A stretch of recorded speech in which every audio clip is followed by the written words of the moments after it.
of combat or anything, so it should be all right. Very true. Cool. So whenever you're ready, Ayla, take it away. All right. Well, essentially, our last session was, the majority of it was taking out Isendar.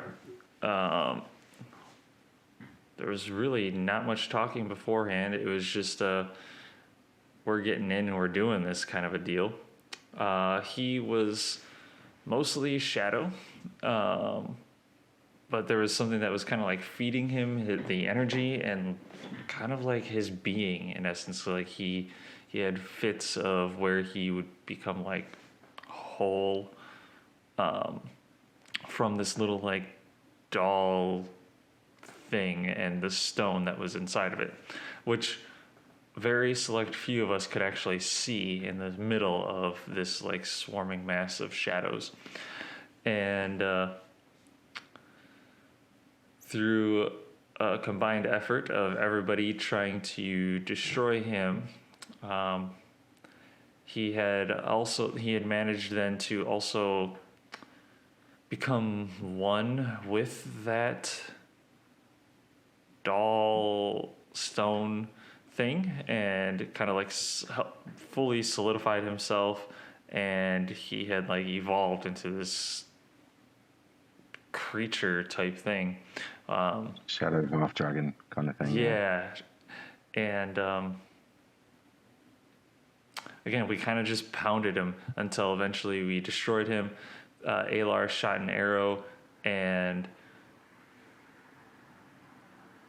as we were investigating his corpse and trying to just like, or I think we were just about ready to go actually investigate his corpse and stuff, and Josk, who had shape changed into an earth elemental, went to the tower in the center of this maze, and he was just beating the hell out of it, hoping to demolish this tower. Well, as soon as we fell Isendar, the tower also fell. Lo and behold, it fell on the entire party. And I think one person ended up dead pretty much instantly. Rest in peace, Bob. And rest in peace, Ian.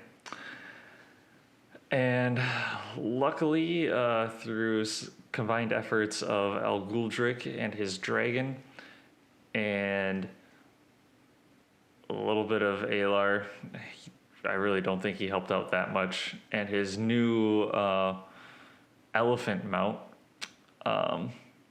we were able to uncover everybody in the rubble, and thanks to Josk in his elemental form also. We were able to uncover everybody that was in the rubble, pulling Ian's dead body out, and eventually bringing Paradigm back without leaving him in the rubble. And we had to try and figure out how to get out of this maze. Josk had found the cube in this rubble of the tower, and we were debating on if we wanted to use the cube for fear of not coming back to the same point in the plane, because Alguldric and Paradigm wanted to tell their guilds the news about what was happening down here and how extreme it was to the system, essentially. Alguldric and Alar tried to find a different way out, going to the center of the maze, seeing if that was a viable option, but it was just too much rubble. And so we had decided to use the cube after Paradigm had informed us that he was able to use it a lot better than we could, that he could pick a point on the plane to come back to. So stuffing dead bodies into beards and everybody, singing "Kumbaya," holding hands. We pushed the button on the cube to go to Arcadia, and for a brief moment, we caught a glimpse of the golden apples and the beauty that was there. And then we're instantly transported back to Paradigm's house, I believe. Mm-hmm. And we all then took Ian and Aethir's dragon as well. That was, RIP to her. Can't remember what gender the dragon was, but took him to Alguldric's headquarters, I believe, is where we went, and we cast the resurrection ritual to bring back Ian's soul from wherever it was that she was located.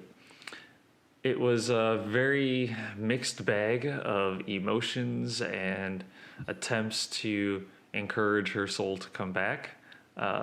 It was cut down in half, I believe. And she struggled to either follow the voices that she was hearing in her afterlife to figure out what it was that was laughing and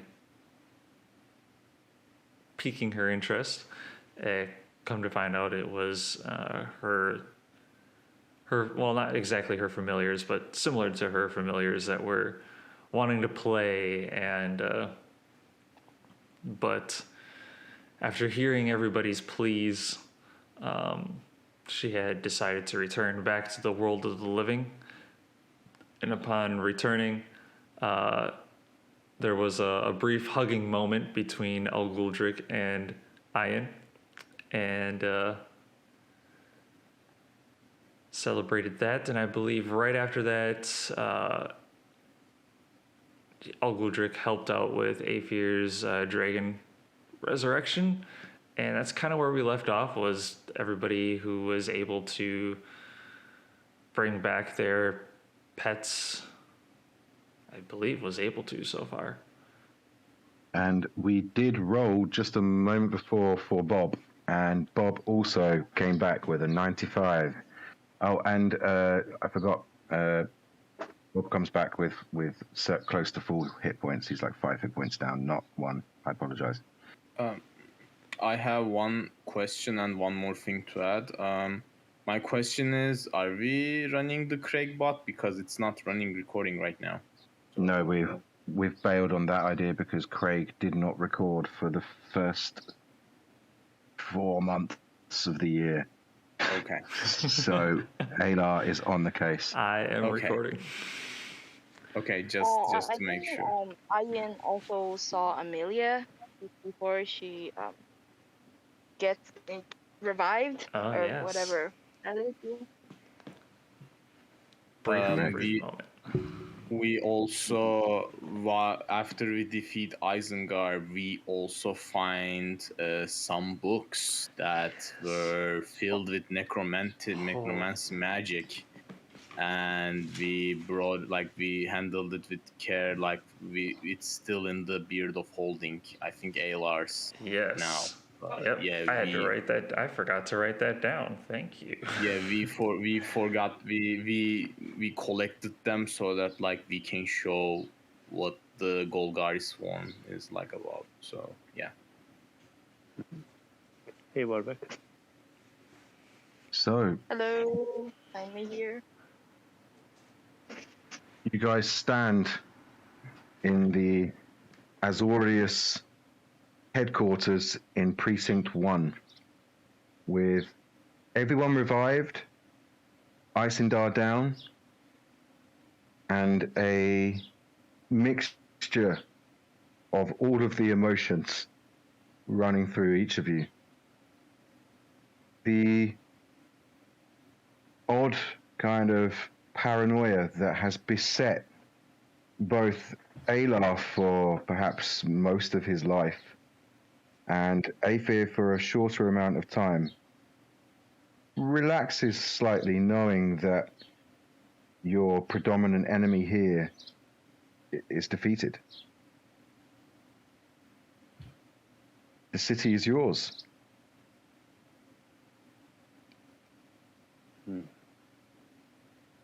Okay, can I turn and look at Ayla and wait? Do I know for a fact that what I saw was Amelia?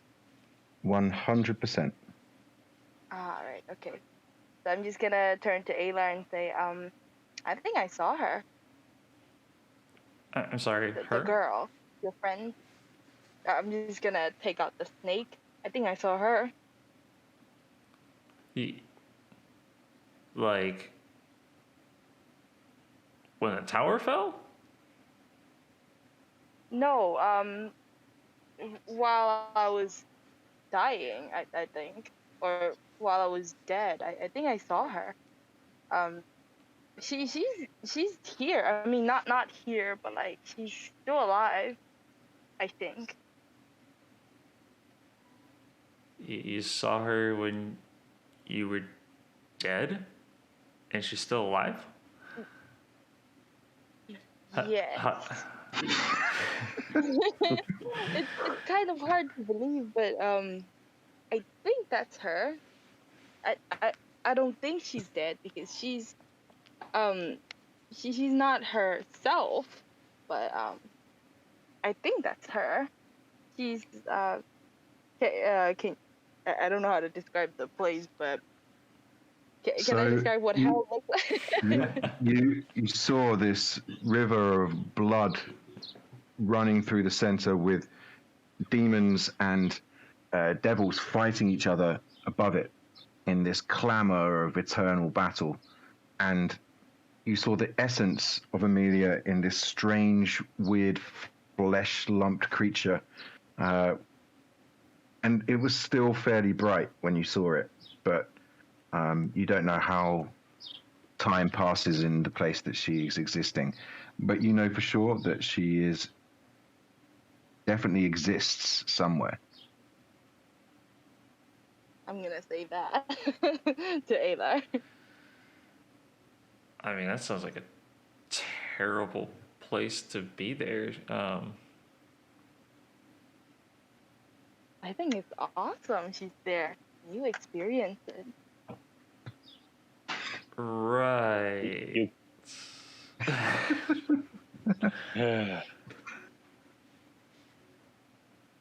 Algoldric, and anyone that is proficient in religion can roll me a religion check.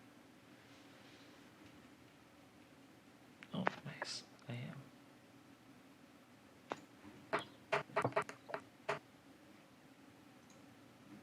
12. 14. Cool. Ayla, you know that the place you described is definitely one of the layers of the Nine Hells. With the description of the battle between the demons and the devils, you think that it's most likely Avernus.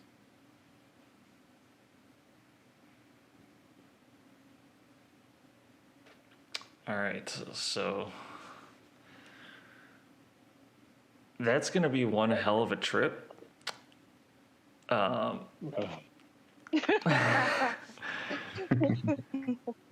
what it sounds like she's possibly in Avernus, which, I mean, I'm all about going there, but not right now. I'm like literally half dead.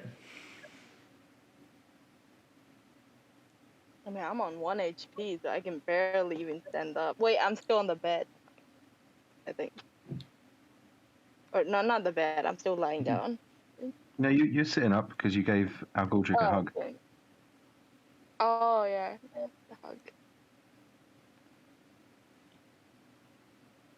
hug.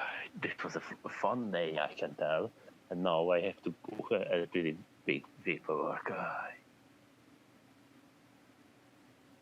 Now then, we need to, you guys, including me, I just think we need to rest. What time of day is it? Good question. You've been down in the Undercity for the afternoon. It's probably like early evening, like 6, 7 o'clock in the evening. It's only 6, 7. Holy crap! Oh my god. Oh no, wait. No, it's probably later because like the last like 4 sessions have been the same day, right? Yeah. Yeah. So it's probably 10 or 11 at night. That explains why that guy was so whatever about helping us out with this thing. Oh, that's right. Yes. I mean, I agree with Alguldric's choice, like Alguldric's advice. Like you all are very young spirits, but I'm really tired after today's encounter, so it would be really good to rest first and then make decisions later. We can visit my house in just down the street. Plus, we can prepare us warm the other guilds. Warbeck, I think I am hearing myself when I talk in your voice. Oh, As you say that, you hear a stomp of armored boots walking down the corridor and enter. And you see your superior, Al Galdrick, a human, probably in his late 50s, with a big handlebar moustache, grey and kind of black, salt and peppered beard, with like this bronzed armor with silver kind of lining and a blue emblem on his chest of the Azorius Guild. Private Galdrick. Okay. Before you and your team go away, you have a bunch of questions to answer for. What is this I hear about some of you lot stealing something from the Boros Legion? I not been in the Boros Legion, and I did not know anything that we stealed. Any of you have any Boros item? I got nothing. No, not Any description of the item? What is that? It was the Scarab of Protection that they were meant to take from the warehouse and bring it to the Azorius Legion's headquarters. And yet, it is still being awaited for.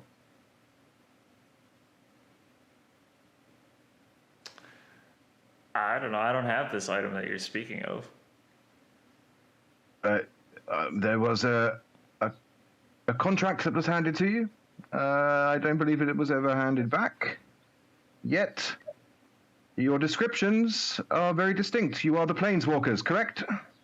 True, but if there was no contract, then how did we have a job? Now. Don't try and pull the wool over my eyes. I'm not saying that I'm going to arrest you quite yet, but it was a rather important artifact. The fact that you have been known, Al Galdrick, that we've been fighting this necromancer for quite some time, and this was an important artifact that would protect a very important person that was intending to fight this beast. The necromancer. We killed the necromancer. Oh. What? When? Yeah, we traveled down in the other city and with the planewalkers and find it and successfully killed it. I just plan to report it. Right. Well, that's a bonus, I suppose, but it still doesn't account for the Boros Legion being rather pissed off with, I believe it's this elf and this lizard folk. I mean, there's no lizard folk like you on Ravnica, so it kind of gives you away, I'm afraid. Well, you could surely search me. I don't have it. No, I believe you. None of you seem to be lying, but you're not telling me the whole truth either. When this item was lost. Well, how can we tell you the truth if we didn't even know it? Because neither of us know what you're specifying of. Ah, well, you perhaps not, but definitely this lizard folk and this elf here are not. They're hiding something. They're not outright lying, but there's something behind their eyes, I tell thee. Exhaustion. Yeah, mostly that's it, I think. If you're not going to be forthright, I may have to put you in prison until I can fix this matter. I do not wish to go down this route, but there are men waiting outside if so needed. Can I chime in? Yeah. What if it was the wizard? Yeah. What if they're tricking you, and a lot of the people around you think that it was them? You know, because he was kind of aiming for us, them. I'm just gonna point it to you guys, like Azar and Josk, right? The Azorus and the Boros Legion are allies, but we are not of the same ilk. I can assure you that in my hands you'll be treated far better than if they catch you. I think what she means is this necromancer clearly messes with people's heads. Yeah, he was known to mess with people's heads. And I can vouch what for it if personally. Hmm. So it's possible that he may have stolen it. He had some stuff on him, didn't he? I mean, Really? Yeah, I think when he died, he dropped something, right? Some bag or something. Could be that. Right. Well, I would advise you not to leave this facility until this has been sorted. Just because if the Boros Legion find you, they will not be treating you very well. Al Galdrick, finish the paperwork, then I want to see you in my office straight away. Okay. And he leaves. He kind of clicks his fingers, and two guards come and stand at the door. They're not bearing weapons. They are literally just standing guard. And he kind of goes, "These are going to be your escort. Try not to leave the compound. If you have to, for whatever reason, it's on your own heads." Do I know them? good to know. You probably would not, Ian, no, because this is not your guild or your parents' guild, at least. If you will, explain to me. What is it that this person needed the scarab for? You asking the guards or the guy that's leaving? The guy that's leaving. Yes. Like I said, it protected you against necromancy. Well, the necromancer is dead, so does he need the item now? One necromancer is dead. There is the Galgori swarm, and whatever mischief they're continuing to be up to, I have no idea. That's why I need this report from Al Galdrick. Right. Well, I give you my report as soon as I can. I want to pull Josk aside. Josk, Yeah. did you have a moment to look in your beard since you got it? Oh, I didn't think to do that, actually. He starts rifling through it to see if he can, although that's not really how the beard holding works, but That's all right. I don't mind you rifling through a beard holding. It sounds quite interesting. So you pull out all of these different items, everything except from the cube, which you'd already given to Paradigm, and then Paradigm given back to Aylar. Yep. And everything's there, but the scarab is not. Right. We did put it in the Devourer beard. I figured I may as well ask since we're in this spot right now.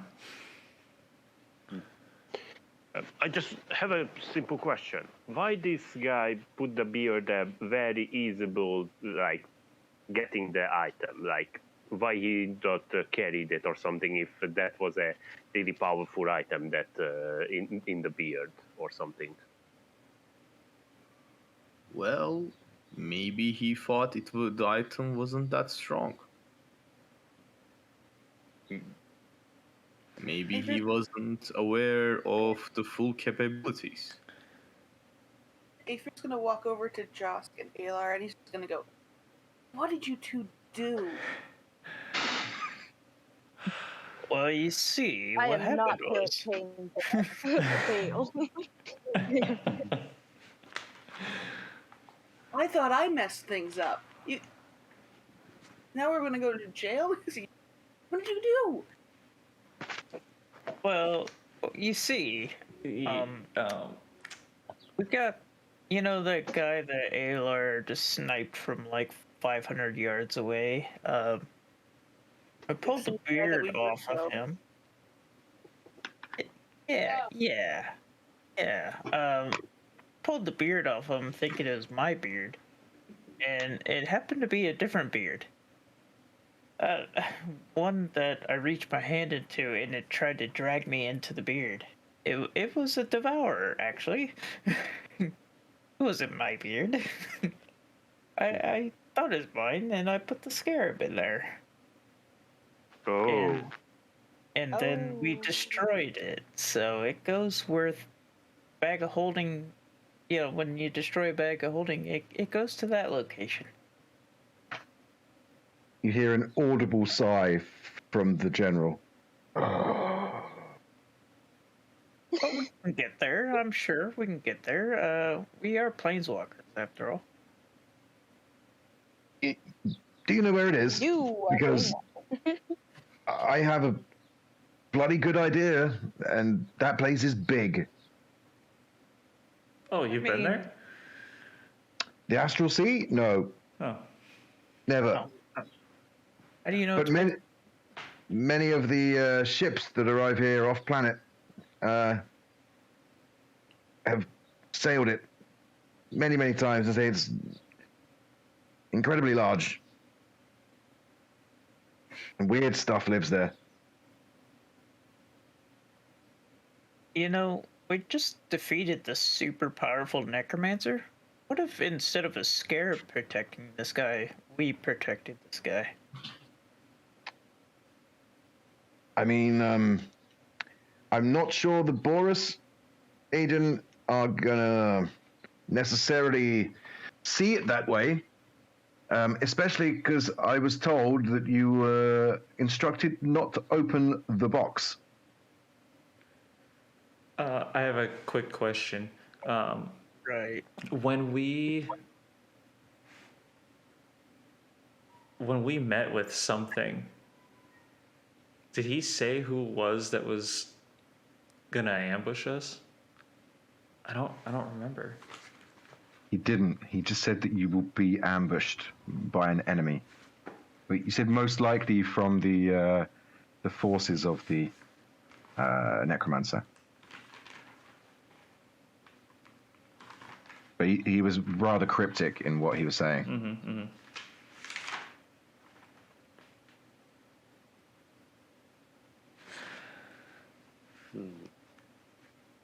I'm gonna put my back to this general guy, and I'm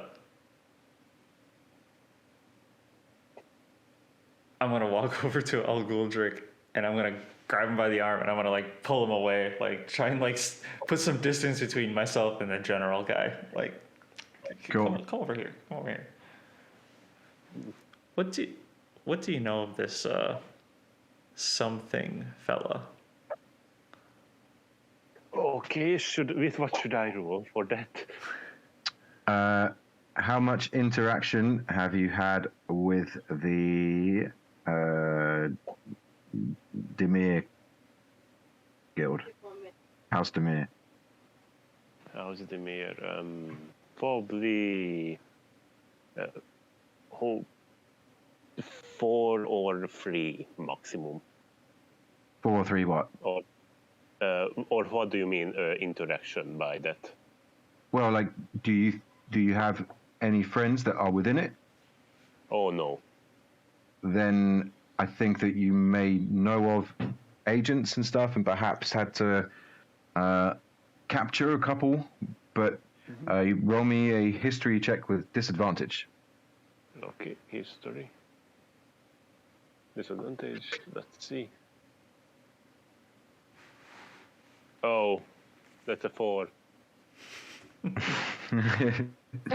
You have no idea, but you think that most likely it's a code name or a pseudonym which would not necessarily relate to, even if you knew a name of one of their agents, it's not necessarily their normal name or what they would be called by.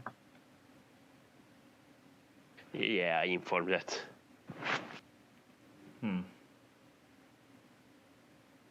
Question: do the people from Ravnica know where that area is? Which area? The Astral Sea. The one with that thing. It's the stars, essentially. The space. Okay. Mm-hmm.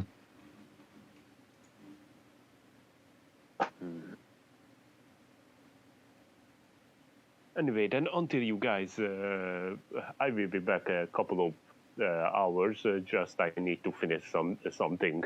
So good luck with that. I will be back. And don't get any trouble. And especially you, Ian. Yeah, Ian. What do you mean, yeah? I She's not go the back to life. Yeah. Look after her. He is a devil. I can tell that. Right. At least he can be. She can be that. Well, that was out Never of let me nowhere. do anything. Yeah, because that thing is gonna blow up or gonna trying to eat me. Hey, you promise you promise one experiment. Yeah, but I didn't. That's not But I on didn't. you. Yeah, I promised it. But did you say it now? Should we do it now? Listening. No. So shut up, little girl. And now I have to go to work. Algogogic, stop being so rude. Come on, to your office. I asked the general, is there any resting places in this facility? As you can see, we're kind of battered up and tired. Yes, but you're probably not going to like it much. It's a jail cell, isn't it? It is. But it'll be a communal one with just you guys in. And there is enough beds for each of you. I mean, Fair enough. that sounds good to me. Since me and 8th year here is not suspect, can we, go to my house or something? By all means, but you'll probably be captured for questioning. You associate with these fellas. I can't protect you if you are off these grounds. Am I believing what he's saying as far as like who he is and where he's from? Yeah, roll me insight. Yeah, I probably do 6. You're a little suspicious of him. You think it may be the Demir guy. Josh what? is You think it's somebody I think rather it's than. someone. Yeah. Oh. Josh is going with it. He's like, yep, I've done a lot of fucked up things in the past 24 hours, so yeah.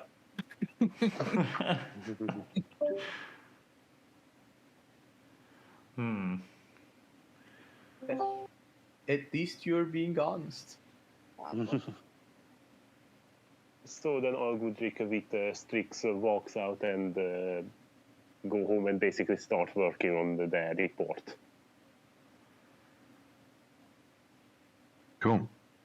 You walk about 2 levels down and find your office, which want to describe to me what it looks like? Well, you see a little bit dirty as office that not very been clean much. There is some spider webs there, with a lot of books about in Draconic and different languages. And there is several little, how it is called in, give me a second, a little, there. Good old D&D translate. Yeah, I know. Armchair, several armchairs that Algudrick prepared for Strix to sleep there, and a really big desk with a lot of paper on it. That some of them have dust on it. Some of them, the dust just basically have a different layer on it. And the little lamp. Okay. In there, you see an assistant, which isn't normally in your office, and they seem to be looking through your bookshelf with their back to you. It is a dwarven woman with hair down to her shoulders. It's like this deep blondish brown, kind of mousy brown kind of color, and they're not wearing armor. They're just wearing like a flowing blue dress with the Azorius Guild on her left and right shoulders. Can I help? Oh, yes, you can. It's your office. I see. No, it's okay. I've finished. Thank you. And they try and make their way past you. I don't know if I should. I don't know what feelings should I have for for this, but okay. He is saying himself. Okay. After that, he prepares a little spot for Strix, cleaning some of the dust, and sit down and grabs a paper and start writing the report about about information what happened in the other city and most of that and the fight and what happened that hour and other stuff. Cool. I want you to roll me a history check. Not again. 18. 18. Cool. Now roll me a d4. I have a bad feeling about this. That's a 2. Okay, it takes you 2 hours to finish the report. So you're sitting writing in your office for 2 hours, which means we'll cut back to the rest of you. The general says, any more questions before we lead you to your quarters?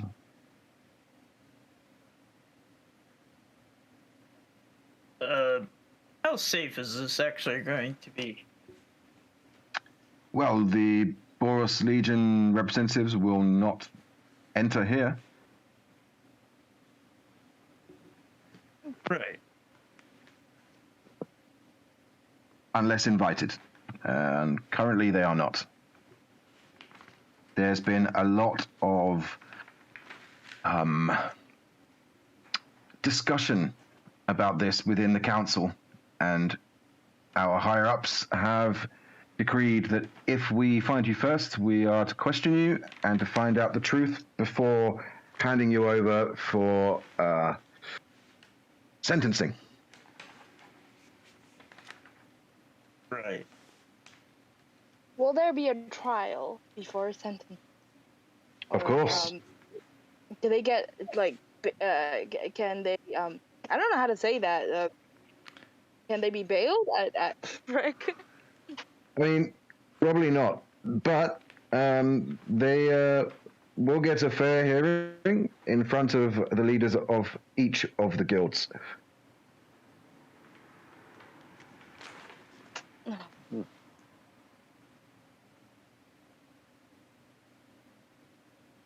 Did we level up? Most important question. Afraid not, dude.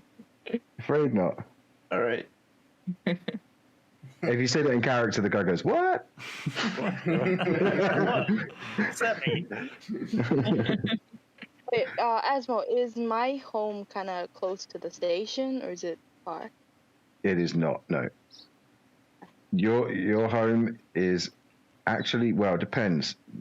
Your parents are fairly rich. Where they spend most of their time is actually part of the Undercity where they run their experiments.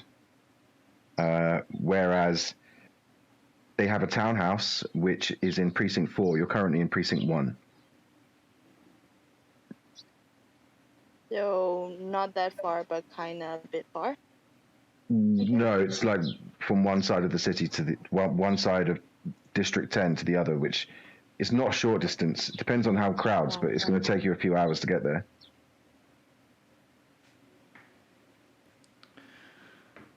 I don't have any further questions. I'm gonna look at Aether. Do you wanna have a sleepover? I mean, at my house. Suppose if you're all wrapped up in that, she's probably last thing we're finding out at trial.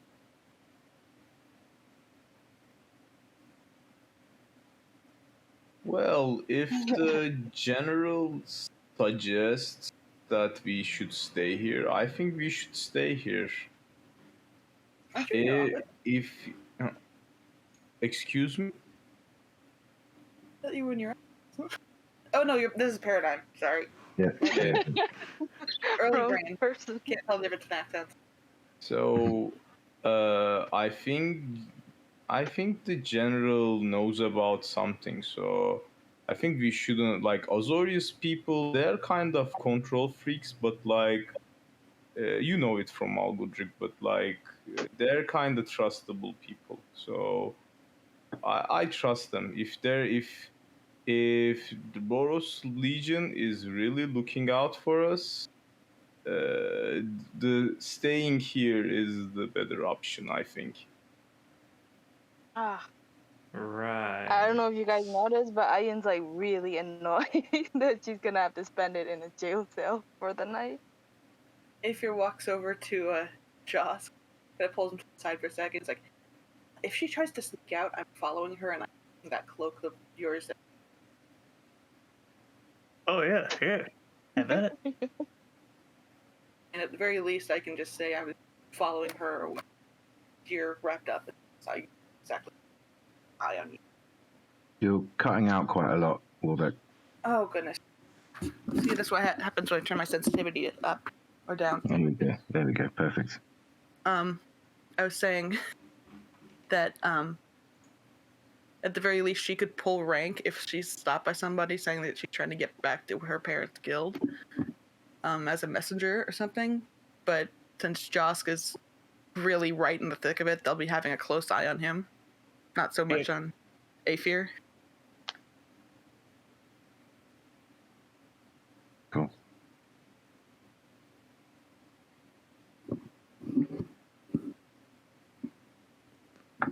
Alar just like side eyes the general guy until he decides to leave.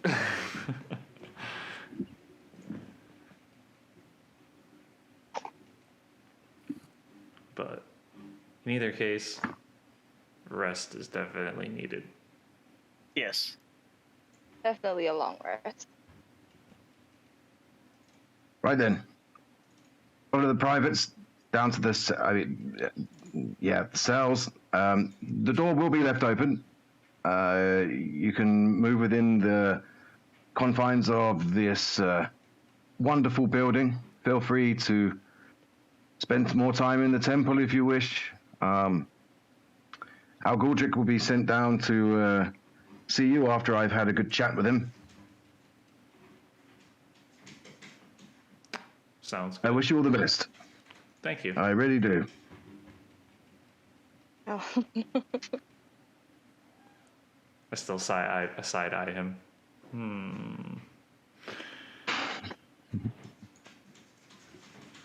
And you're led down a set of spiral stairs that goes down maybe 6 or 7 levels. And by the time you get down there, the smell is the thing that hits you the first. The smell of feces and urine permeates the very stone that you're standing upon. And you can see that the floors of the cells are kind of sloped inwards, where all of the excess kind of runoff kind of goes into like these drains in the center. It's rather gross. You do notice that they've attempted to kind of clean up one of the cells. They've done an all right job. There is fresh pillows and blankets upon each of the cots, but it's still pretty jank in there. I mean, this is not luxury accommodation by any stretch of the imagination. And they kind of open the door, leave it open, and gesture inside.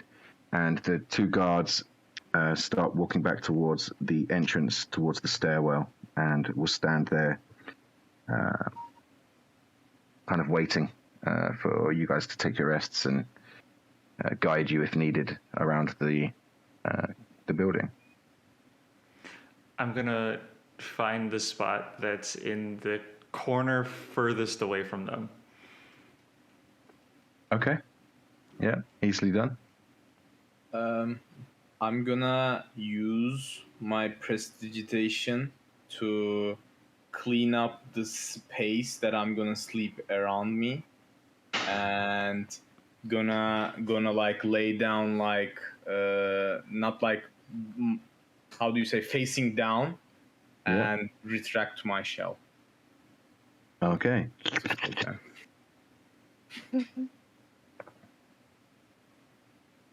I think I'm gonna struggle to like dust the bed or something, but like fail very much because I'm on 1 HP. And then just lie down and close my eyes. But before that, I'm just gonna look to like Aether and do the see what I tell you look. I warned you look, actually, not to see what I tell you. Drug. I'm going I think to he's okay. is whoever is nearby me. I want to turn to them and be like, hey, don't try It to pretty much be Aether and Josk. So, what reason more do we have for being here? Oh, you did destroy that tower. And part of the underground. I think that's probably pretty high on the list. I mean, Also stealing and destroying the thing that they want. and I'm To gonna. be fair, they forced us to do I'm that. indirectly responsible for burning down a busy marketplace. I mean, I think they have plenty of reason to keep us in here. But what reason do we have to stay here in Ravnica? Oh, that is a good question. 0. We have no that is- reason. Well, think about it like this. If we hit the cube right now, Ian would not be able to come home without serious repercussions. And not to mention, we don't have Bug with us. That's true. So we at least have to wait till he's done. I'm not here, but like so. Also, two charges of the cube are used while you Yep. were not there, Josk. So Oh, okay. I mean,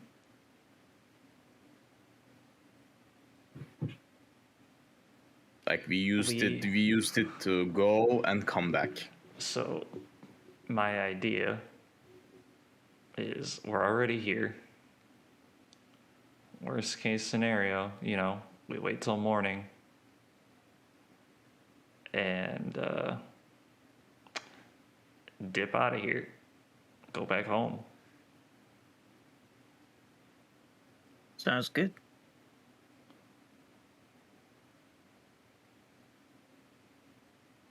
But for now, let's get some sleep. I agree. Bob goes, chicken.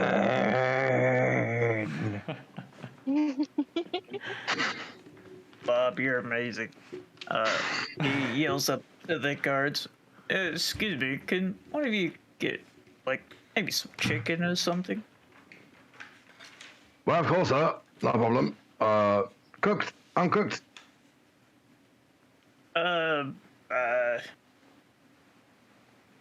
Good question. Uncooked. Let's go uncooked.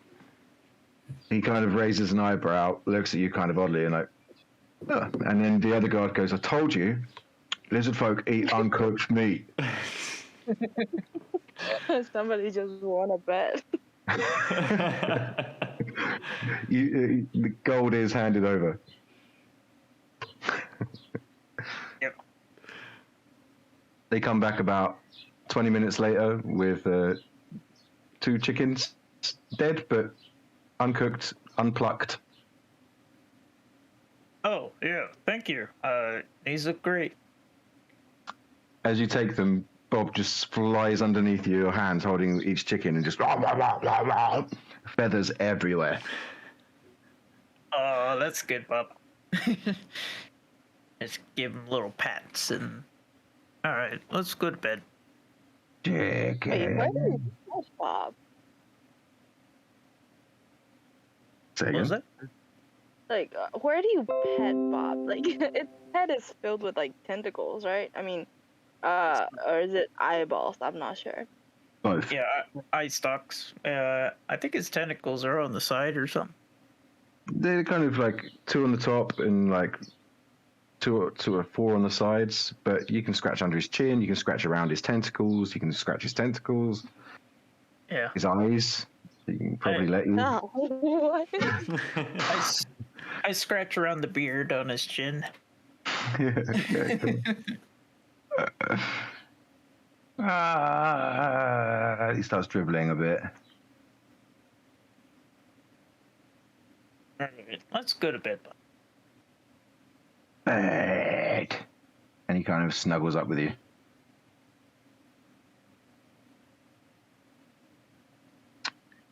Cool. You guys start your long rests. And Algaldric, you just about finish your paperwork, and you read through it, kind of make a few corrections, and then what's your passive perception? 17. 17. Okay. You see that on your bookshelf there is this strange metallic object. It looks about the size of a coin, but it's spherical, and it seems to be facing the desk, and it has a smaller circle with like a glass piece over the top. I go close. As you go closer to it, you hear this neat, neat, and the glass circle, you see this smaller kind of piece behind it kind of move backwards and forwards.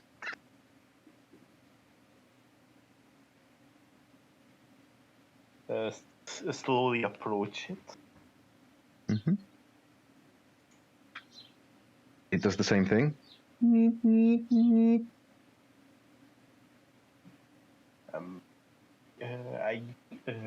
Well, It's where it is exactly on a book. No, on the bookshelf, in front of the books. It was pretty close to where the dwarf was standing.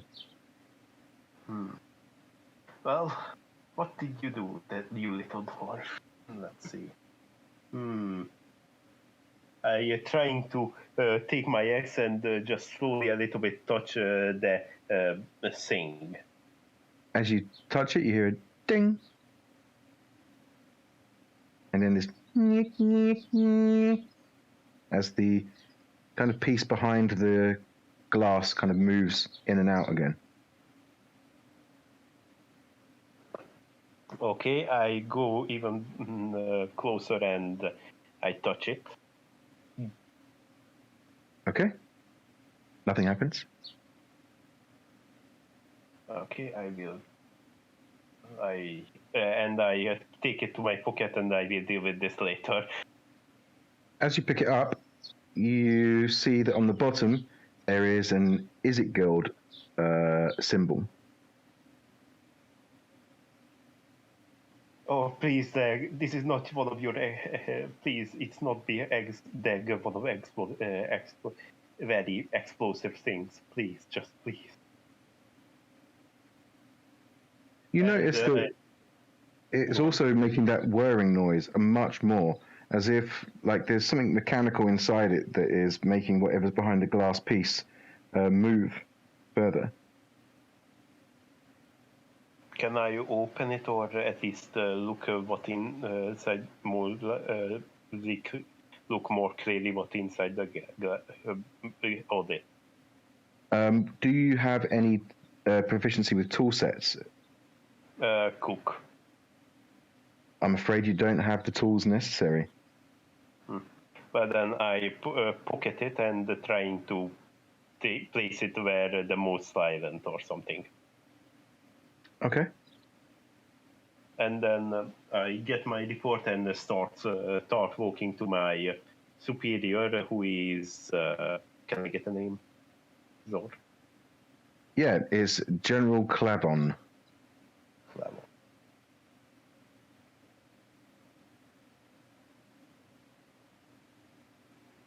Okay.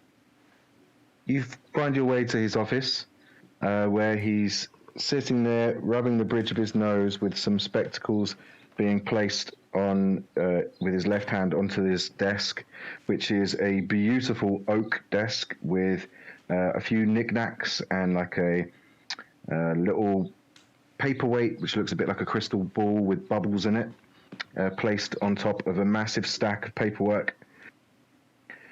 He looks up at your approach. Rosar Gordrick, take a seat, please. Okay. I forgot to mention, Strix come with me or he stays asleep? Your choice. I mean, he would probably stay asleep unless you woke him up to do so. Okay, I let him sleep. He did a good job. Cool. And you pull back this leather-bound chair, take a seat upon it, and he's like, and holds his hand out to take the report from you. I give it to it.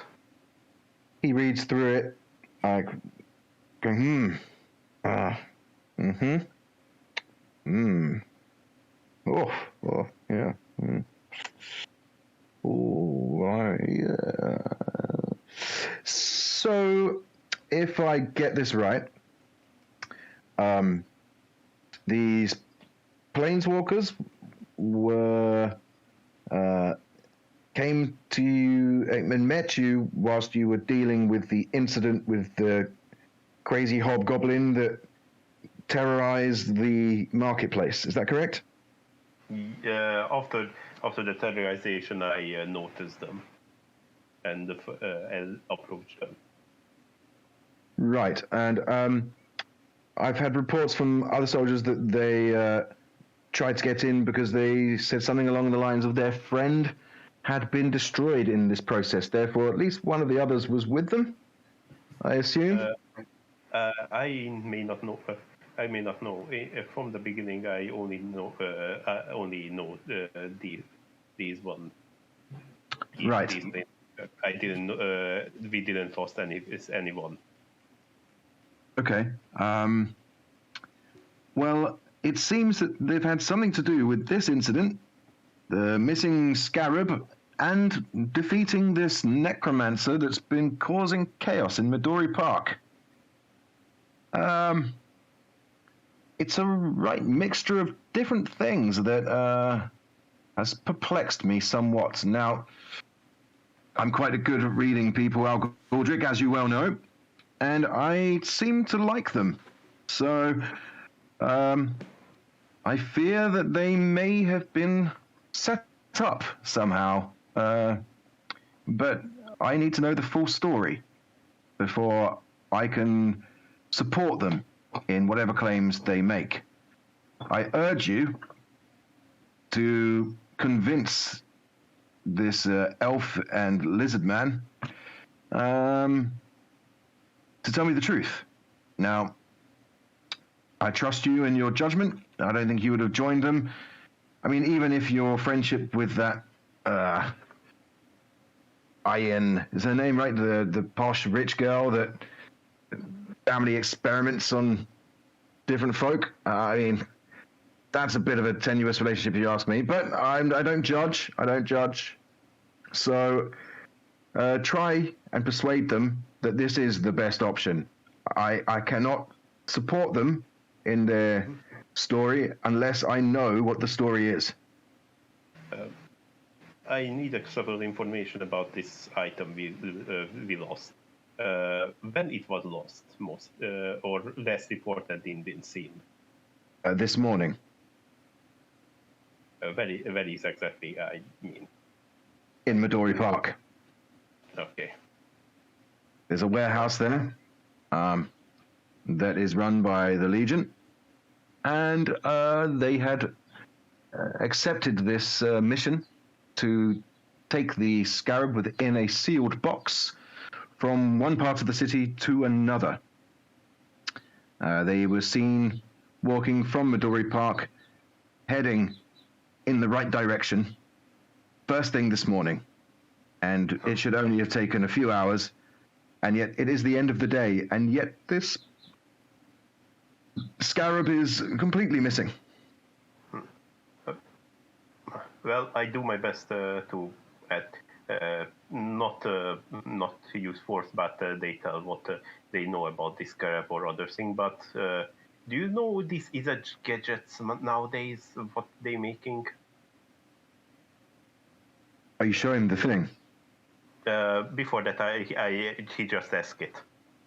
Oh, all sorts of madness, I'm sure. Each of the Is It Guild members have their own agenda, I'm sure. I mean, that Nib Mizet likes a bit of experimentation. Yeah, exactly.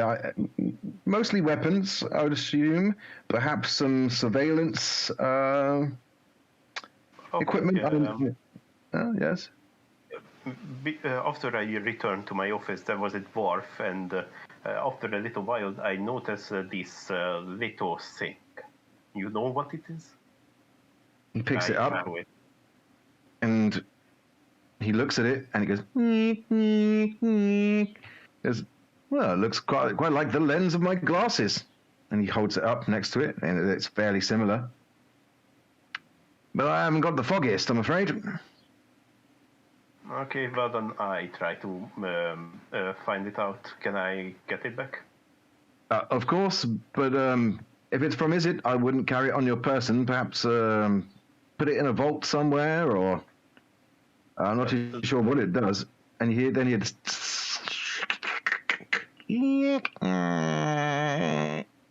from the ball itself.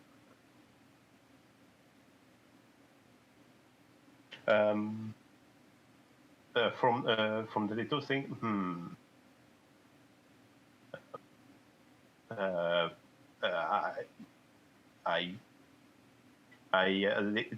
I take it, but and put it in my pocket back. Hopefully, not exploding.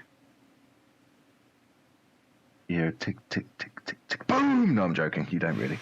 Yeah, I was expecting that. Fireball, boom! How would they get? Now you got that. Right then, I suggest you go and get some sleep, or rest, or whatever it is you three Kreen do. Feel free to go and join your friends, or you can stay in the barracks. But try and, like I said, convince them that honesty is the best policy. Oh, one more thing. Can I get a paper to interrogate them so that the guards leave me work? Because I don't think it would be more efficient way to interrogate if I do it alone. I mean, I wasn't suggesting you interrogate them. Blimey, they are our guests. They are not locked down there yet. So no need for that kind of paperwork yet. Just go and speak with them and relay that I wish them to tell me the truth. Okay, then. Everything. After that, I walk out, get a little basket and grab some food. No problem. Easily done. You can pass by the scullery and pick up a bunch of different fruits, meats, breads, cheeses, and take it down with you. Mm-hmm. I go to the cell and in the way, just eating a bread or something, what Striking normally eat.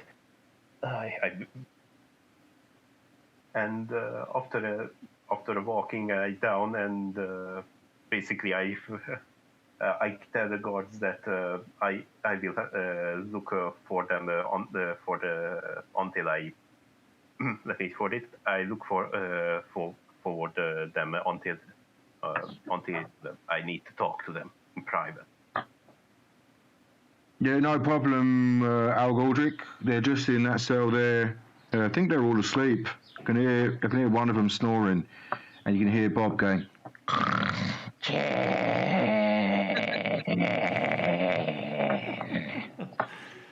Okay, then I'll go where the night wait. I'll go just basically went for the door, sit on the chair, and the whole night just basically sit there and gathering questions. So, Aethir and Alar, after your 4 hours, you can mark off your long rests, and you see Al Goldrick semi-creepily staring at you eating food like he's watching a film.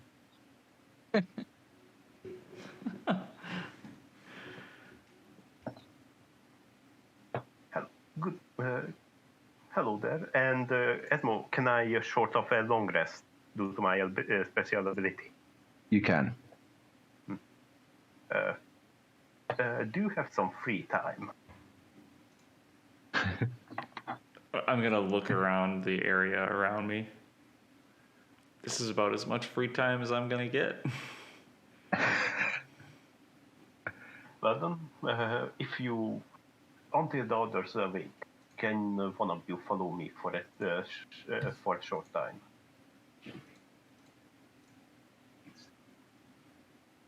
Okay, now I think my mic went weird. What did you say? I was saying because Aethir is a Fey Wanderer Ranger, like one of his just passive things that happens is when he sleeps, there's just this little like swarm of glowing butterflies that flitter around him. So Amazing. That's it's awesome. very reasonable that That is is what so Goldrick was cool. watching. Yes, for sure. And That's so while cute. Jocelyn is sleeping, you hear this like. You ever hear an alligator in that like low guttural sound? That's kind of his snoring. Nice. Okay. So until the others awake, I will take first Aylar for a different room. All right. But you're going to take him to an interview room, or you're going to take him to the canteen / scullery, or Where I can make sure that nobody's there, just me and no noise. all right, then that'd be an interrogation room. Sorry for bothering you at this time of day. I put a basket on the table. If you would like any food, that it is. And as he kind of, do you close the door behind you, Algordrick? Yeah. Okay. Ayla, he's just taking you to a room that has no windows and a really heavy door that he closes and locks as if you are being interrogated. And it does say interrogation rooms, as you will.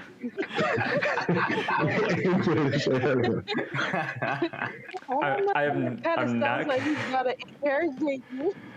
I'm not gonna sit down in the chair. I'm gonna lean up against the wall, with like my arms crossed, and one hand is up and just like rubbing my beard.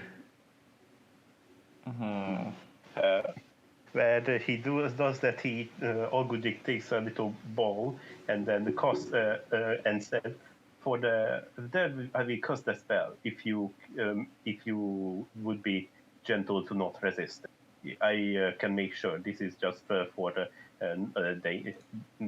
make sure that you not get any trouble." I am going to. Is it in my beard? It's not in my beard. One of them is though. I'm gonna reach into my beard, and I am going to, and I'm gonna pull out this this small little bottle, and I'm gonna spray it on Alguldrick in its pestilent perfume.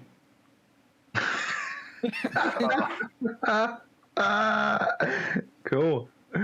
Go for it. All right. Just read it out. So it contains a magical perfume that smells like the bog stench in as if like Danto's like just farted. Everyone apart from the one sprayed with the perfume smells it. And you have disadvantage on all charisma checks, and it lasts for an hour. And you are not aware that you are like that you're influenced by magic. What is this? It's just kind of, I was just inside that room. It's dank as hell. It's dank as hell in here. I'm just trying to. Yep. And I'm like coughing because Yeah. I would roll inside, but not now. Okay, then I gonna cast Zone of Truth. I'm totally resisting. Okay. So is that a wisdom save? Charisma. I think. Charisma. Charisma. Okay. So charisma saving. This is gonna be great. Oh, okay. It's a 15. That's a fail. Damn. So you have to say the whole truth and nothing but the truth. All right. So all right. help you up. I'm going to take out a little pencil and paper. So, how long you been in Ravnica? About a week. But I think that's what we kind I of think it's decided. only been like maybe, but I think it's like half a week really, like 3 or 4 days. A couple days at the very least. How did you get here? The cube.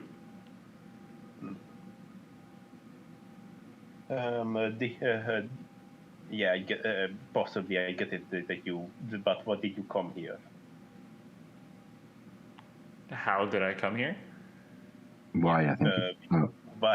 Why did you come here? Mm-hmm. I don't know. As far as I know, I was pulled here by the necromancer, Isendar.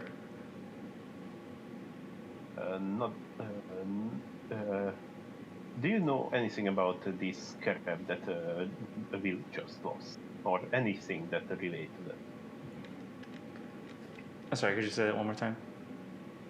Do you know anything about this scarab that just have been lost and being basically blame on the you and the Joes? I know a few things about it, yeah. Did you seen it or ever? Yes, I've seen it. Where did you see it? In an alleyway. Took it out of the box. Where? Where? I mean, which alleyway? Where exactly? Because this is a big city. Well, let's see. I took it from the warehouse where it was supposed to be delivered from, and we walked down the street short little ways, and then we turned down an alley to the left, I believe, and that was it. And who did you give it? I didn't give it to anybody. Well, yes, I guess in truth, I gave it to Josk. And where was the last you seen? It was going into the mouth of a beard. And after that, nothing. I didn't see it after that, if that's what you're asking. No. Went into the mouth and never came out.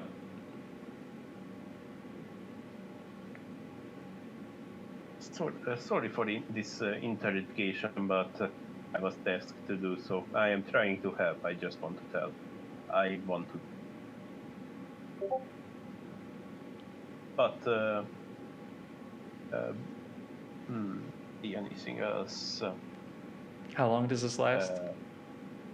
10 minutes. 10 minutes. He's got 4 minutes left. I'm doing it in real time. Okay. That's mostly it I can ask. So Josk was the last one who was in their hands, right? Yes. And the beard was ever stolen or something? Where it was Well, placed? the beard was destroyed. What? It was destroyed. We killed it. You guys are really unlucky. Actually, I think we're quite lucky.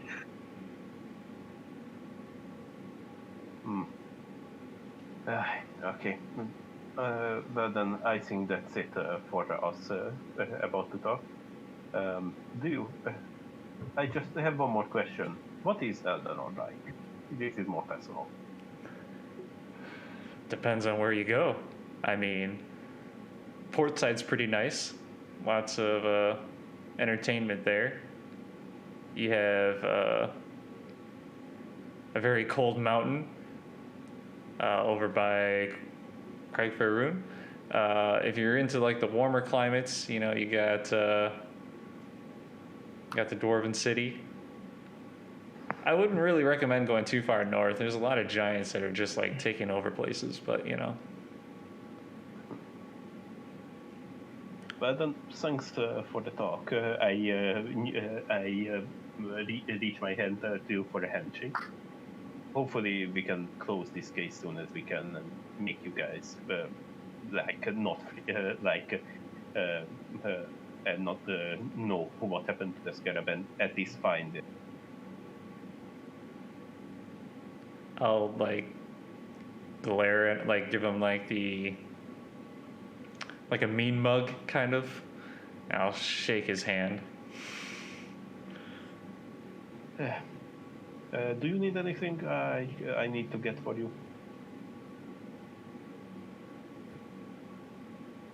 For once in my life, I don't need anything. Very well done. And I open the door and slowly make my way back to the cells. And with that, the spell drops. And I'm fully aware he cast it, right? Yeah. Yeah. He told you beforehand. True. Yeah. True. well then, I wait for. I sit down. Take my basket and go back to the cells Cool. and wait until Are you the- following Ayla, or are you going elsewhere? No, I'll follow and go back. Cool. So, Aethir, Ayla, and Al Galdrick, you guys sit there for a couple more hours before, well, it's like, a few more hours before these guys wake up. Is there anything that you three would like to do?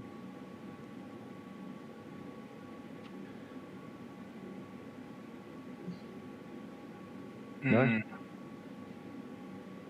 I have some, but I want to give like everybody else the opportunity first.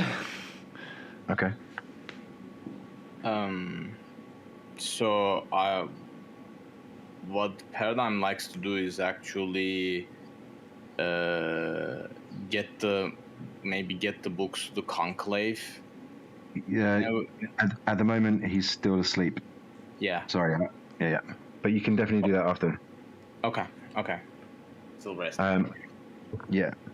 So, Ayla, what was it you'd like to do? I want to pull out my book, my journal, Yeah. and pull out my Ever Ink pen. And first thing I'm going to do is I want to look to see if anything new has been written in it. To a degree, yes. The writing's neater, and it says thank you in 3 or 4 different languages.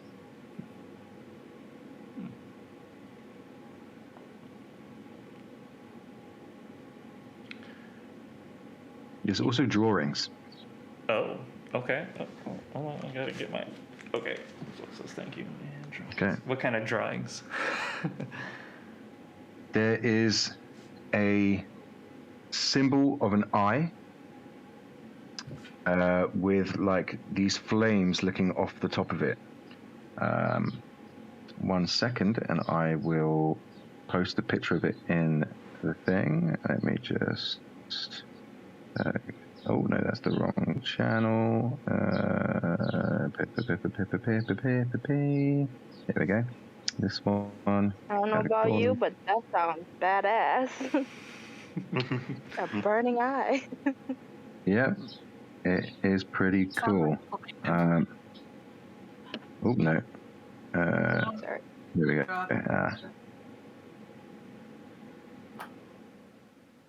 It's in Maps and Monsters. It's just loading. There we go. Should be able to see it any second. There you go. Okay. And behind it No. is a an outline of what looks like an illithid head holding an ovoid, which you assume is Elderon, in its jaws, in its tentacles, and it almost looks like that was the original drawing, and then over the top of it is this eye that radiates power through you. Roll me a religion check. Oh, yes. Okay. Fingers crossed. Oh, damn, could have been a little bit better. 13. You know that this is one of the forbidden, well, known as the forbidden within Elderon, especially in Nepthimus Namar. But as to which of the forbidden it is, you are unsure. But it is one of the 3 gods that are less worshipped in Elderon in general.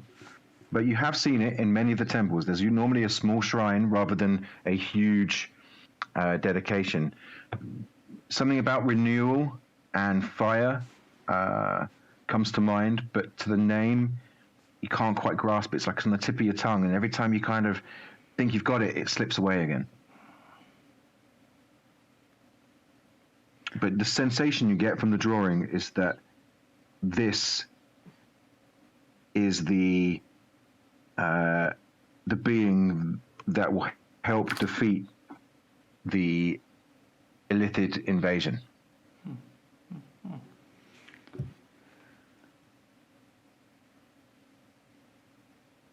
Or at least opposes it. Sure. Yeah. Sure. He's gonna have like a genuine look of surprise at first because it's the first time that he has seen clear handwriting.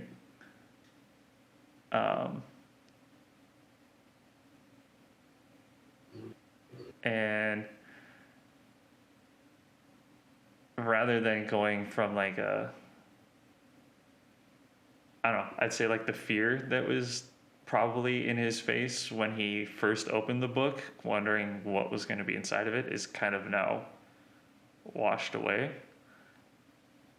And he's just going to write, "You're welcome," and ask, who are you? And he might wait for like a response, like for like a brief second, and then he'd probably just close the book if nothing happened. Okay. Nothing happens initially.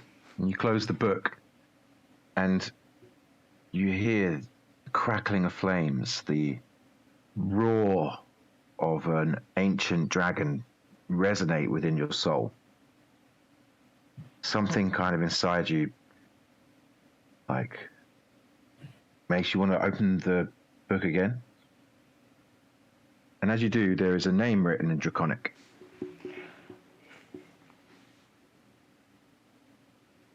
Do you speak Draconic? I do. Yes, I do. You see that it says, I'm going to just double check the spelling. 1 second.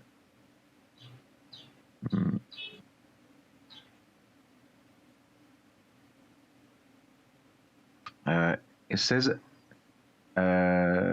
second, I'm going to double check that. That's the thing. Yeah. Look. Cleanser of Worlds.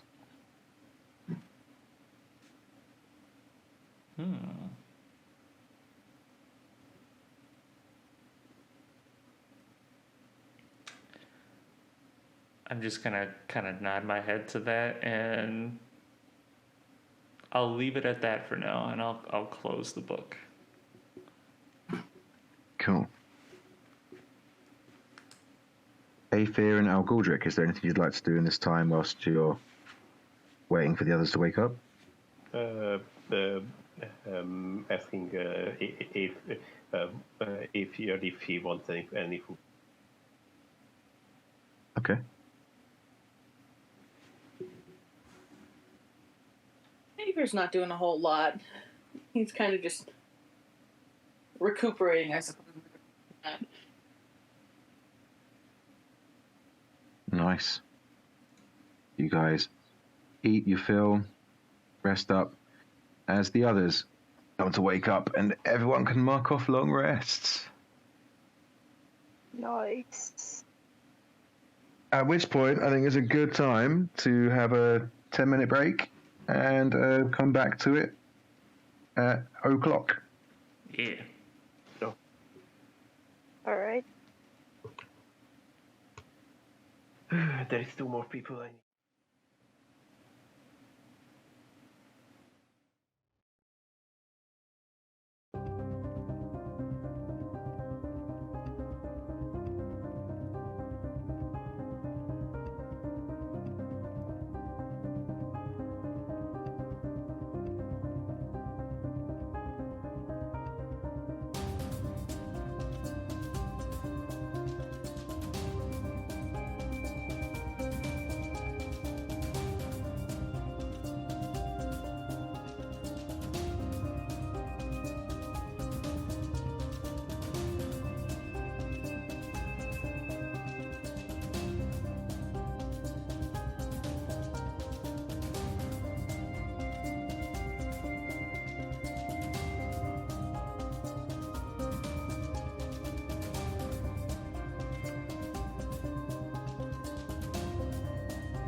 Wake and had long rests, and in the cells underneath the Azorius Guild headquarters, Al Galdrick is still standing there, kind of handing out food to those of you that want breakfast.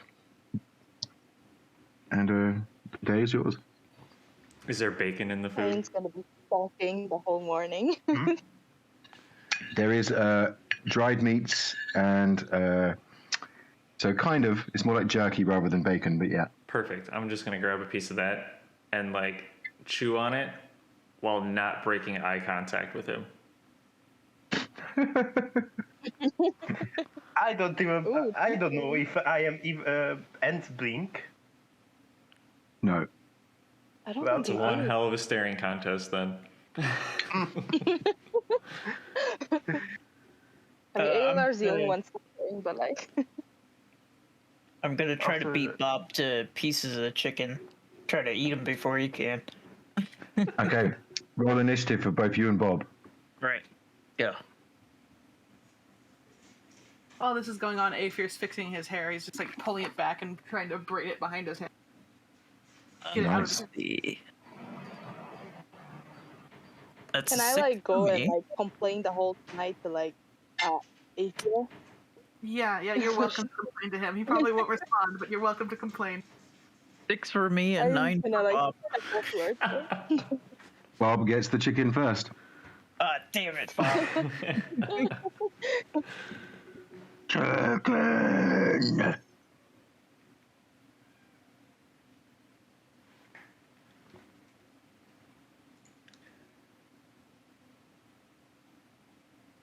He speaks deep speech, right? Mm-hmm. I'm gonna tell him impressive in deep speech. Or like I'm very impressed by that.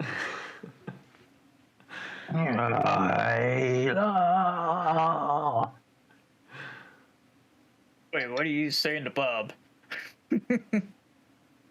I was asking him how it tastes.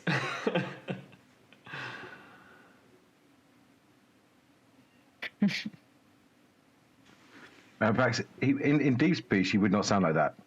It's more like, why, thank you. Well, thank you, good sir. Have a good day. Cheerio. Would you like a piece? No, I'm good. I'm good. Thank you. I'll show him my jerky. Is it chicken jerky? And is that a euphemism?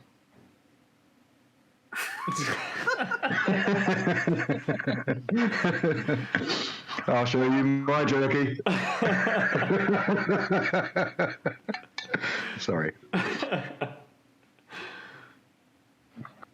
So Aethir turns to Aeon and he goes, "Are you going to tell your parents about this? Because they're going to find out as soon as that trial starts that you're involved in all of this." Oh, crap. Oh wait, before that, Asmo, can I like, since Ian's, the people from the station knows Ian, right? Can she like pull rank? Like, can she, say her name and get a bit more better treatment or something? I don't know. Right? Unlikely, That's what. because this is not part of the Simic Combine. The Simic Combine is what your parents are very high up in. This is the Azorius Guild, which are like the lawmakers and the kind of investigators. So it's highly unlikely. I mean, you can certainly try, but they're probably not going to pay you much mind because they think they're doing you a favor already. Understandable. Thank you. Oh, that's enough. I'm gonna be really nervous now. She's gonna start shuffling. She did not thought this through. I'm just saying, they said something about having representatives of the guild vote on our. So even just informing them, it might give them a little bit more leniency with us.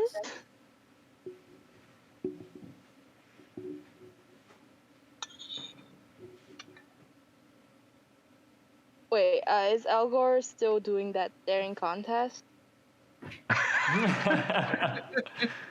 The whole time, like. I mean, I think his life is a permanent staring contest. But to a degree, yeah. There. Also, does Alar have to roll for the cube? Oh, yes. Yeah, well, yep, you do. How many charges you get back? I think it's a D3. Yeah. Can I go to Elgor and say, my parents are gonna know. Do you have any plans to help me or something? Kind of scared. We'll talk after. One. Go figure. Oh no.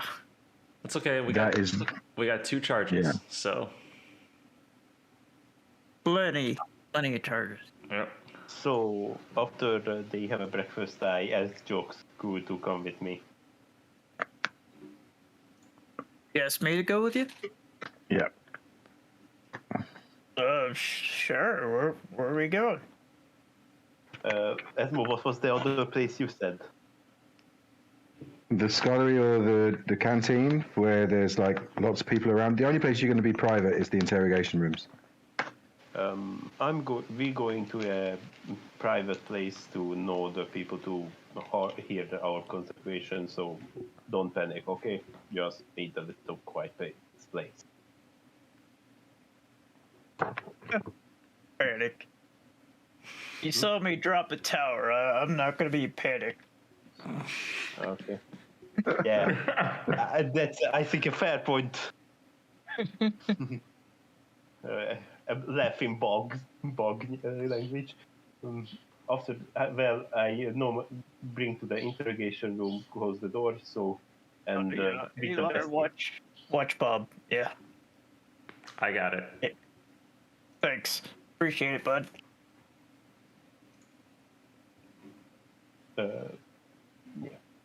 Anything else you want to do before? Nope. That's it. Okay. Okay. I'm going to cast a spell that I just needed. Okay. You basically cannot tell lie under it. So can you make my job easier? Just allow it to work. I mean, I could just tell you the truth and make it easier on you. I need this spell for it. For paperwork reason. Plus, I just needed to do this. Okay. This is part of my training. Every little. This is an important talk. Okay. Right. Go on. I cast on the truth. Do you resist? Nope. Nope. Okay. You have to tell the truth, nothing but the truth. I'll help you, Bob.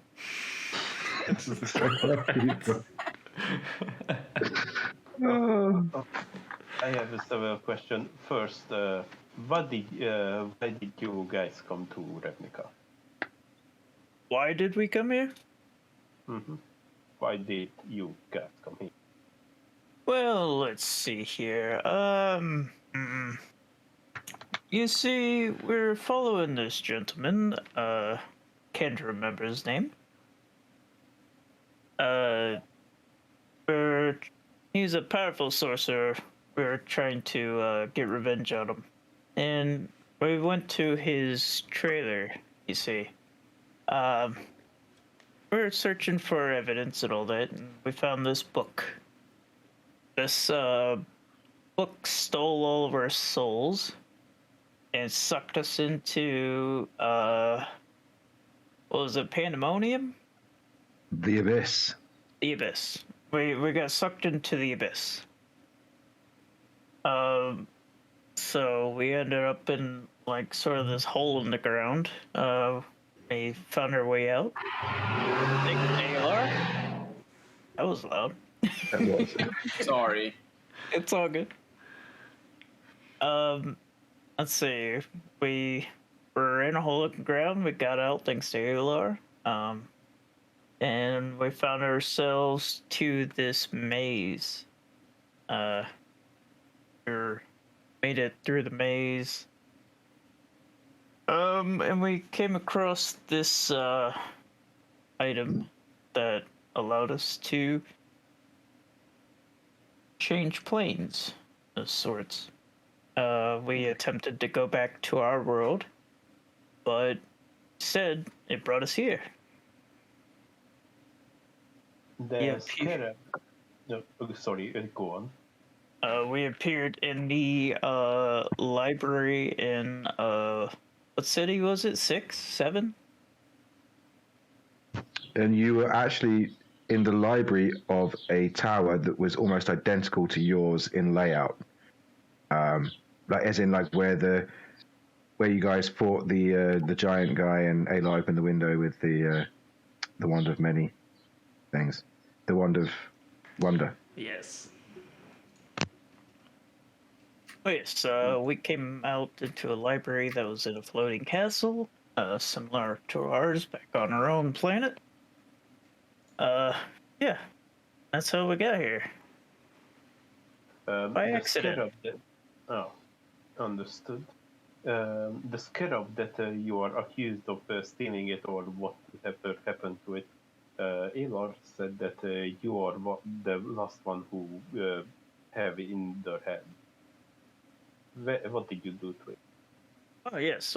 Well, you see, this lady forced us to work for her. They found out we were planeswalkers.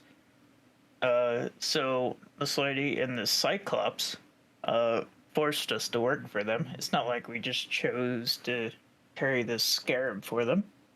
And then, yes, I tried to put it into my beard for safekeeping, but turns out it wasn't my beard. Turns out it was a beard of devouring. So when I tried to store it in there, it came to life and tried to pull me into the beard. It failed, and we had to fight it because it was trying to eat us.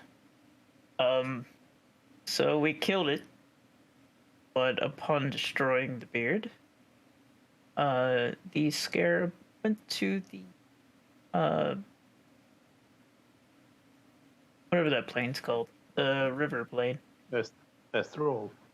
Astral, yeah, that one. So that's where it is now because somebody tried to steal my beard, and we picked up the wrong one, and I stored it in there for safekeeping, and turns out it wasn't that safe. Another question is the who was that who forced you to do that? Do you have names or description?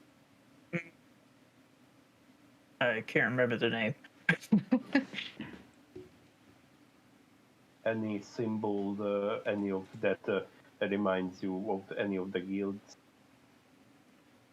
Coloring, anything like that? Each of the guild members have a specific coloration, like it's mostly white and blue, or golden sometimes. Out of character? I can't remember. No. Josk might remember.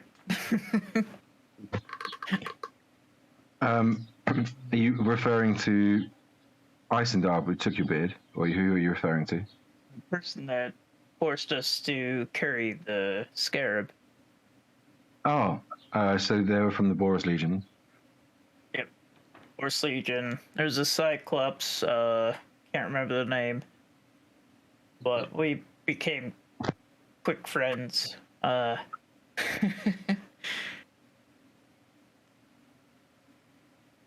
then the lady that forced us to work for. I can't remember her name. Good information. So he forced us. You didn't want to do this, right? Definitely not. No. Mm-hmm. See, all the guilds found out we were planeswalkers, so they're all hunting for us, trying to make us work for them.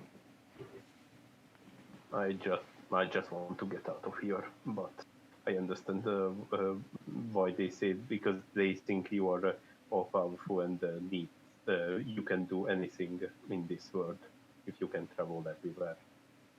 But anyway, next question. I was informed there was another person with you, guys. Yes, Amelia. Who? Amelia. And where Yeah, is? she was a necromancer. Sort of. Write it But from down. our world. So, Mhm. And where is she?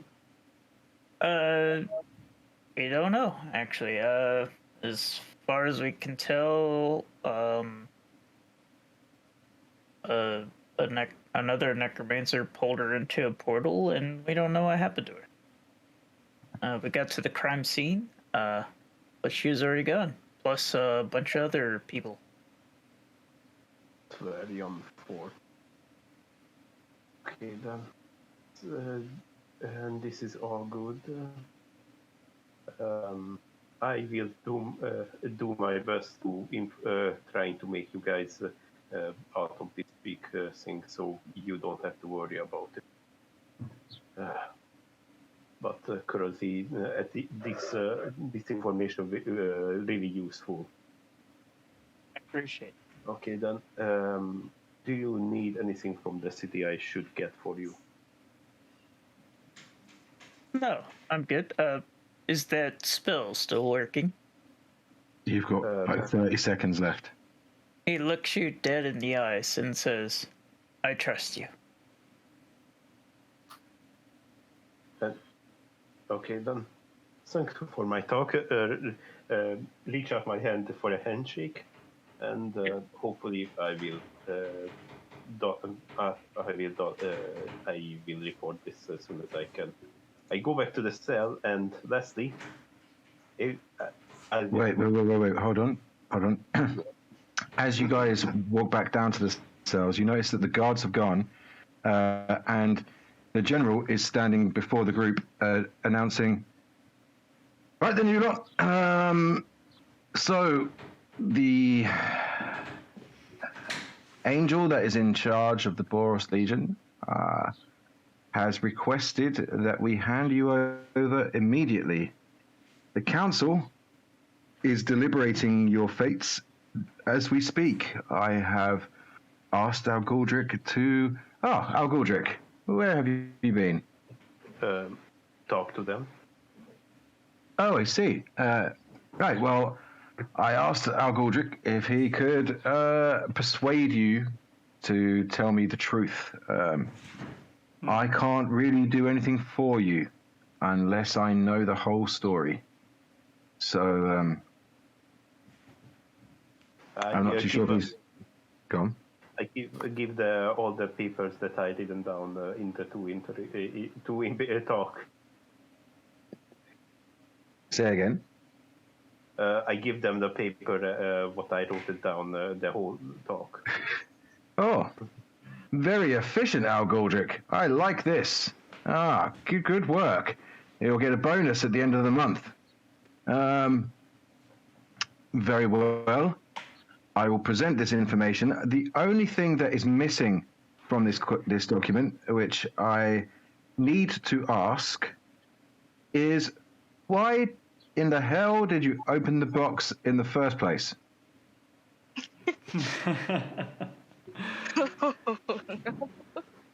Honestly, we thought it would be a sort of classic misdirection. We were expecting to be jumped, so I was hiding it on my person rather than in the box. So if they stole the box, they wouldn't have the scarab. Easy peasy, lemon squeezy.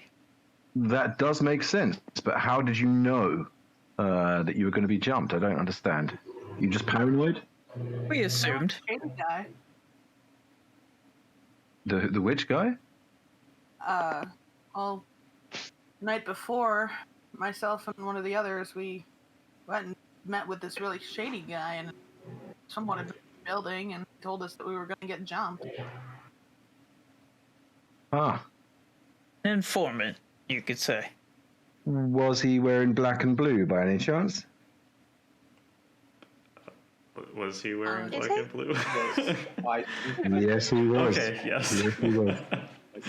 I think so. Then their information is usually spot on. I will inform the council and plead your case. Now, like I said, we are not holding you here as prisoners. You are free to leave, but if you do, you are most likely going to be seized. The Boris Legion are rather upset, understandably so, but I'm hoping I can placate them with your testimonies. It may come down to the fact there is a trial. There may not, depending on how much sway I have within the council, which is slightly less than it used to be, but I'm a veteran and they know that my judge of character is generally good. So, pray to whatever gods that you worship that I can get you out of this mess.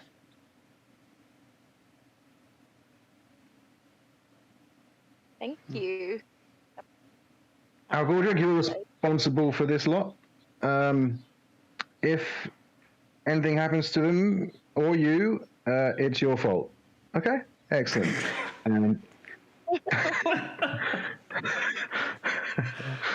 And he'll put the paperwork together, kind of put it into a folder that he's got with a bunch of other paperwork, which anyone with a passive perception of 16 or higher will notice has your names upon it. Clearly from the reports of what happened within the marketplace. And go on. Aether immediately.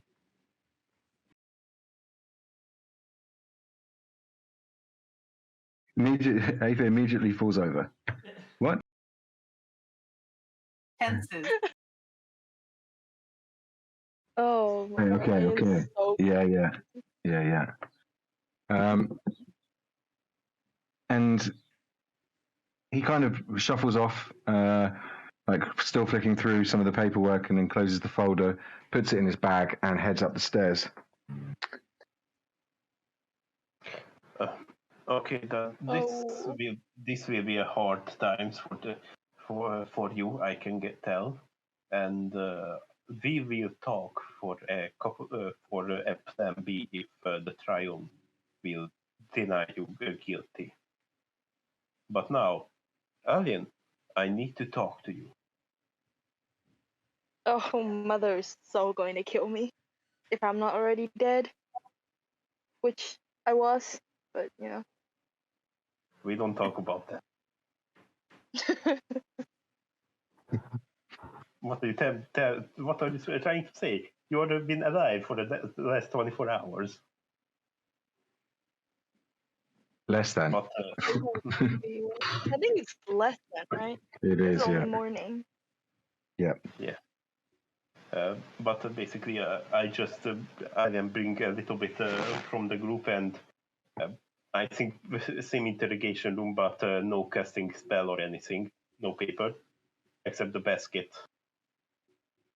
Wait, you're interrogating me? Wait, No, Yep. just I need a little place where nobody. So I need to tell something. I don't know what's gonna happen about this trial, and I don't know what's gonna happen.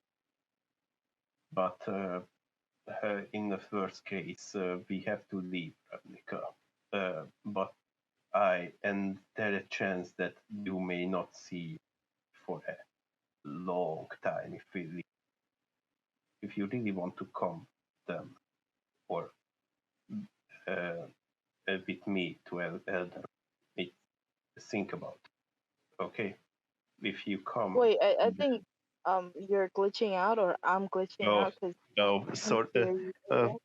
Okay. Hello. Sorry. Do you hear me? That's better, yeah. Yeah, I can hear you now, yeah. Okay. Okay, let me restart it. So, I don't know how this situation going to win out, that they will not get guilty or like that, but I want to tell in the worst case scenario, I and the others will leave Ravnica. And I heard that you want to come with them, but I want to tell you, if everything goes back in a bad way, there will be a chance we cannot come back to Ravnica for a long time, a very long time. And you possibly not gonna see your family for I don't know how much. So if you really want to come with them to Elderon, I just want to mention that you need to think about it. Okay? I You're don't think I'll even need a choice. If we have to leave out to Elderon, we better do it quick. Cause my mother is going to kill me if she ever saw me. I don't even know if I'm allowed to leave anymore if she, if we're a bit too late on leaving. what can I say? I'm not even sure I'll be alive by then. Well, if you meet her, possibly not.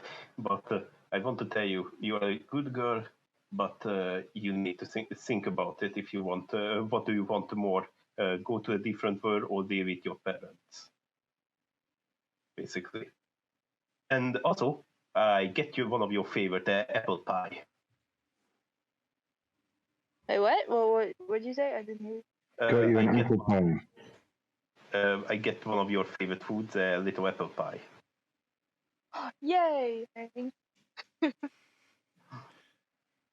Oh, I am so dead. So this is basically like my last meal. But if you need help, I am here and I help most that I can. But I have limited power in this guild or in whole Ravnica. I'm just a mostly just a officer in this ranks. Do you Isn't there need any way that you could, avoid using my name or, just avoid me altogether? all the documents that I write it down, there is no information about you take participated in that you was in the territory. But I don't know what my captain gonna say. Okay, what writing down. That's all I can do. You didn't tell me that when you handed him the document. I would have got you to roll a deception check if I had known. So I said that before the session. I didn't understand that part of it. You should have been clearer. It's okay. So it doesn't matter. It doesn't matter. You just roll me a deception check now. Okay, 21. Okay, cool. Yeah. There is advantage having proficiency with all charisma except dancing. But performance is far more than dancing. But yes, I know what you're saying. Yeah. So that's all I want to tell you. Now, go back to the group. Let's go back to the group. I'm gonna give you a little small hug. As you guys have a little cuddle and like skip down the stairs holding hands, there is a moment where Algaldric and Ayan, roll me perception checks as you're walking down the stairs. Not sure, 27. All right. So Algaldric, you hear with your little antenna a voice ever so demanding. We're here for the prisoners. We're from the Boros Legion. They are to be taken into our custody immediately. The council has ruled it so. And that's as you're going down the stairs. You're about 3 floors above where they're meant to be, which means that the Boros Legion have come in through the teleportation circle 3 levels underneath the ground floor. You hear them having a discussion, but as you're moving further down, it gets quieter and quieter. You are fairly certain that it sounds like it's an angelic voice. The resonance to it was booming. Okay, as soon as I get to the prison, I tell them the Boros here and possibly an angel. So there we might be in trouble, a big trouble. Well, That's all I can do for you. If I do any action against it, I would be I just make a bigger trouble out of this.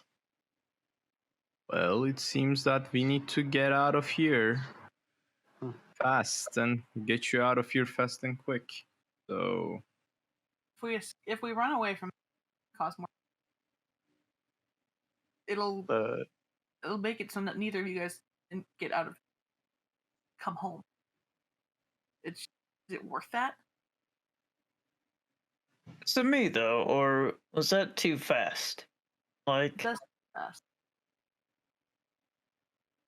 did your captain even make it to the meeting? That amount of time? Alec Goodrick? Now,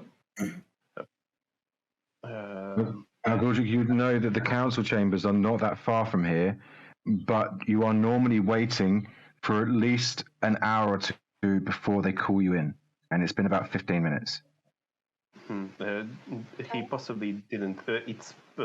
It's not for, but they come without the. There is still my captain is still getting there. So if we wait here, the Boros just gonna come in. So. Wait, like if we run away now, like is Ravnaga gonna keep chasing us? it seems so. Well, Well, there's two options here.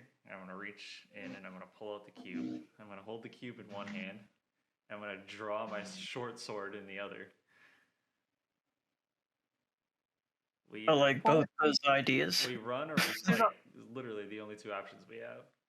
well, I suggest we run if it is the option. So because Boros Legion is a very, very large region with a lot of well-equipped soldiers, I might say.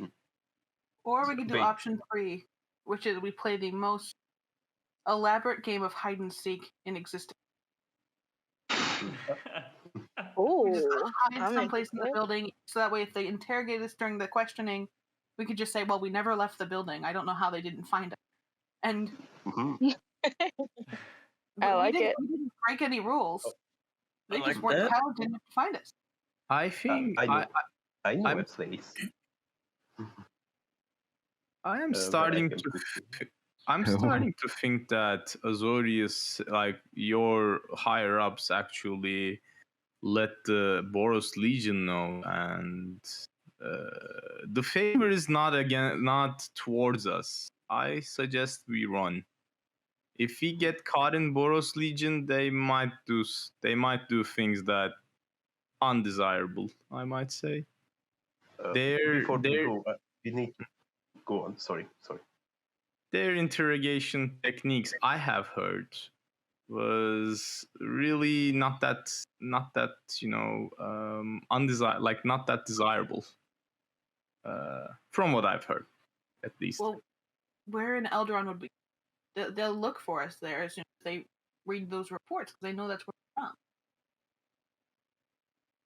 Yeah, and if they find us, I think it's gonna the punishment's gonna be worse than this. You know, I would much rather fight them on my own turf.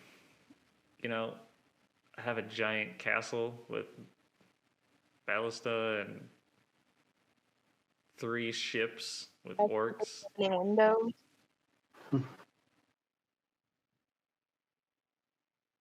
That does sound desirable.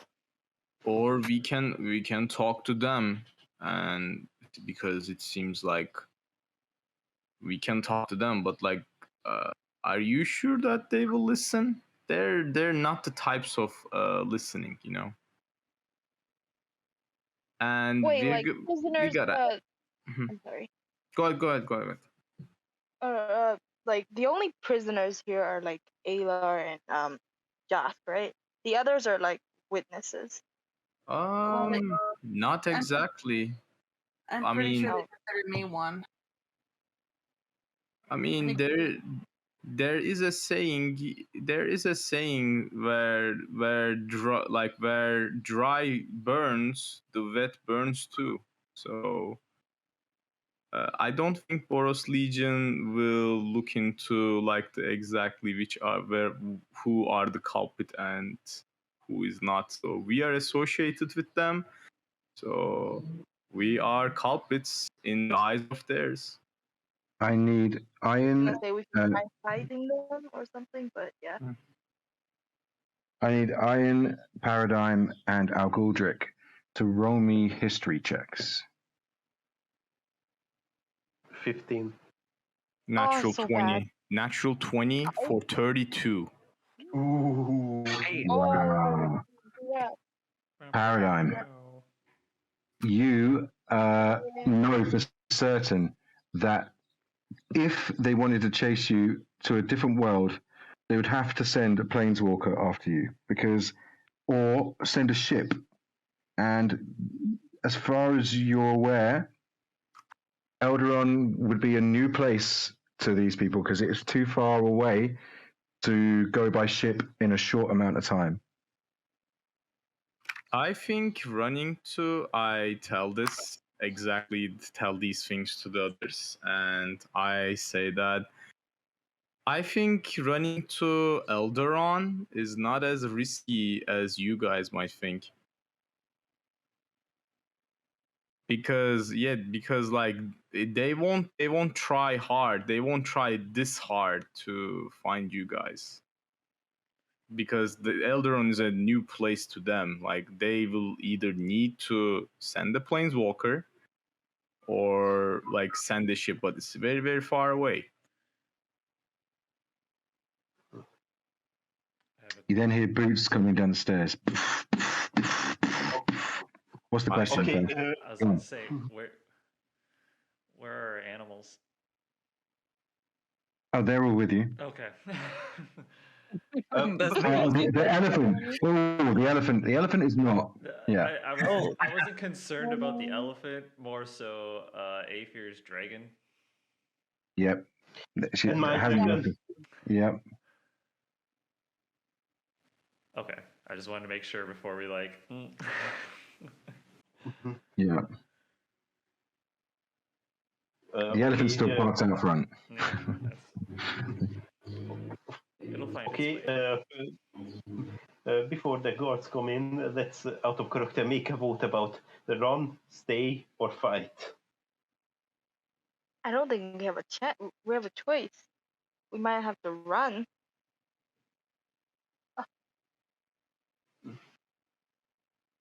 Everybody gather around. Okay. I'm pushing this button. Wait, I have one. Come with me. We need Too to late. get to my office. You'd have to go past the people coming down the stairs to get to your office, dude. Your dragon's with you. Don't worry. Mm-hmm. Oh, okay. I was hoping I was gonna. Okay. Which button do you press, Ayla? Let's see here. I would like to try to push the Arcadia one, the same one that we pushed the last time, since we knew that was. Okay. Yeah. As you push the button, your stomachs lurch, almost feel like you're going to vomit as you get pulled through this grey void space. And then you suddenly appear in this very serene village. There is like jungle canopy around the perimeter of the village, and you see these almost ghost-like figures. They are of hobgoblins mixed with bugbears, goblins and kobolds mixed together. Every single one here is of mixed lineage, and they all kind of look to you. They don't have a transparency to them, but they have like this golden glow. And several of the heads turn as you guys suddenly appear in the center of their village. And you hear one of them go, "Are you here to see Meriadoc?" nope, just pop in through, and I'm gonna push the button to go back to the Wait, deal. Alar, before that, Alar, just think of the place you wanna go. It's more accurate that way. Think of your wolf. Think, Olar, think. Think, Alar, think. Does the pressure of them saying this make it easier or difficult for you? I would say probably a little bit more difficult. All right. Because I had a thought in mind of where I was gonna go to, and then now I just got sidetracked with a whole different one. Okay. As you're thinking, Josk will wild shape into your wolf. That is cool. Luna. Oh, So- I miss her. So, as you see Joss turn into Luna, where is it that you plan to go in Elderon? The last place that I know where she was at, which was at the castle. Last place you know where she was at. Yeah, I believe it was at the castle. So that's Yes. where I would be thinking. Cool. You push the button. Your stomachs lurch once more. Because it's so quick, I need everyone to roll me Constitution saving throw as you. 24. 9. 23. 14. 14. Everybody get a +5 to it. All right. So everybody lands. Some of you feel rather sick and almost vomit, but you then smell this crisp sea air. A huge fortress, an old cloud giant castle standing before you with 3 airships floating around the outside. As you look around you, you are no longer in the frigid north, close to Wayhurst. You are over the nameless ocean with no land in sight whatsoever other than what you are standing upon. Welcome home. I turn back. I immediately go to the ground. I give the ground a giant hug and be like, oh, it's so good to be home. And then You I'm As gonna, you- Go on. I was gonna say, and then I pop up immediately and I start looking for Luna. I'll like whistle as loud as I possibly can. Before you've even managed to pop up, Luna comes bounding out, jumps on you, knocks you back to the floor, and then a barrage of animals just start flying out of the castle. All of them just bundle on top of you, Ayla, and start flying around, chirping, screeching, squawking. There is a whole menagerie of wonderful creatures before you. I'm gonna roll around on the ground with Luna, and I missed you so much. We can't do that ever again. Wherever I go. Judging from Alar's behaviors and the animals, I think we got to get your home. Am I correct? Oh, I assume so. I've only been here once myself. Oh. Okay. Do we see Yeah, I thought Rose that I was Hellhound gonna anywhere? find her guy. Yep, the Hellhound is also bounding out, and he's currently going for a wee, and is like setting fire to one of the nearby bushes. All right. I'm going to have to stop for a moment. There is a strange dog just at my door, and I don't know whose it is. And not that my dog is particularly bothered by it, but I'm just going to wonder why it's here. So 1 minute.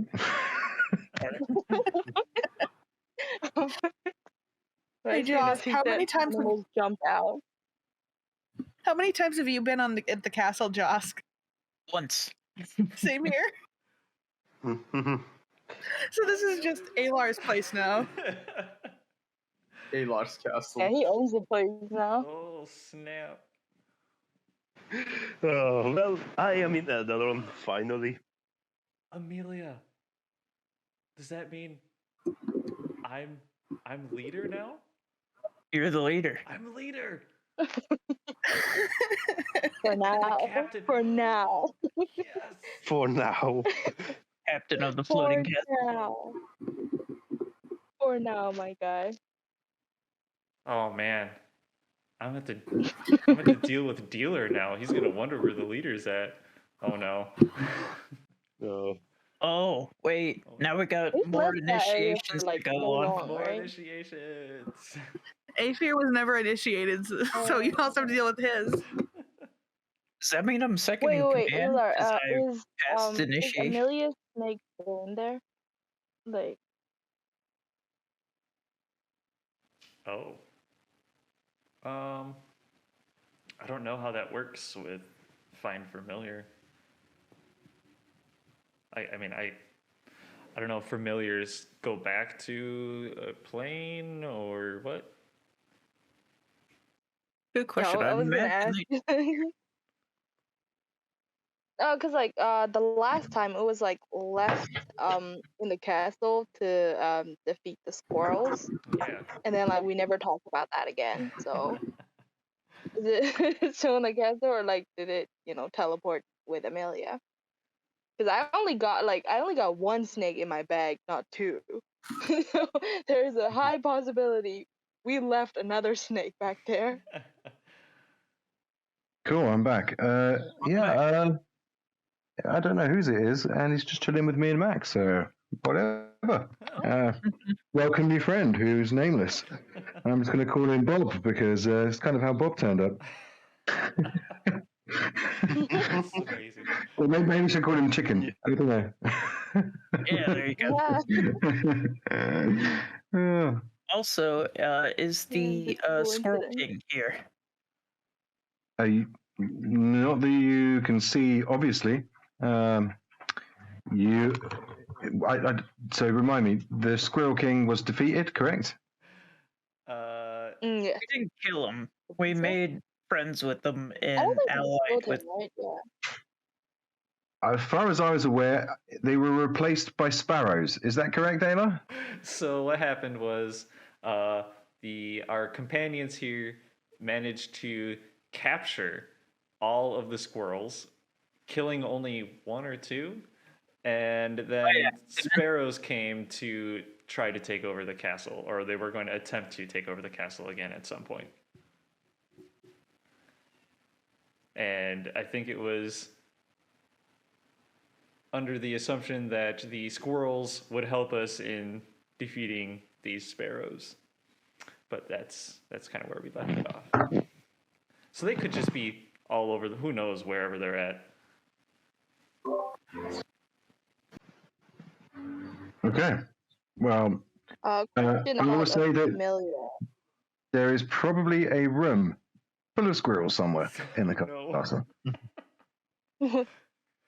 Asmo, I don't know how Find Familiar works. So like, when Amelia transported to like Ravnica, did both of her snakes got there? Cause one of her snakes, stayed there to have that squirrel adventure.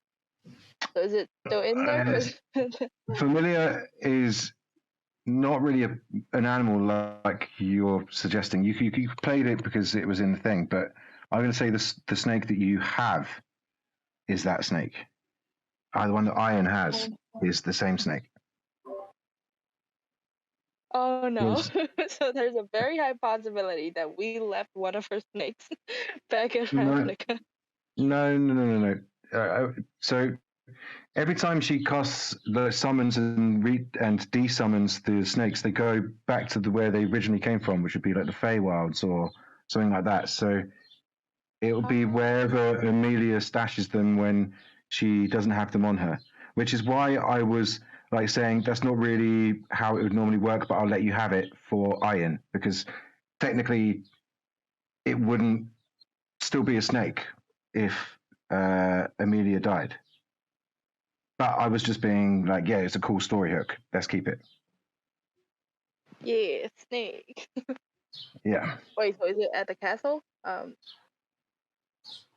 It's on Iron's arm. Yeah, sorry. The snake is on Iron's arm, or wherever Iron keeps the snake. The other one is with Amelia. Oh, And technically, Amelia can summon the snake that you have at any point that she wants. But anyway, but she's not here. yeah. Right. As soon as you guys land, and you notice that you are. In fact, I don't think any of you, even from Elderon, would have seen the ocean as it is right now. You are pretty much slap bang in the middle of immense amounts of water. You're about 200 or 300 feet up, and you cannot see land in any direction.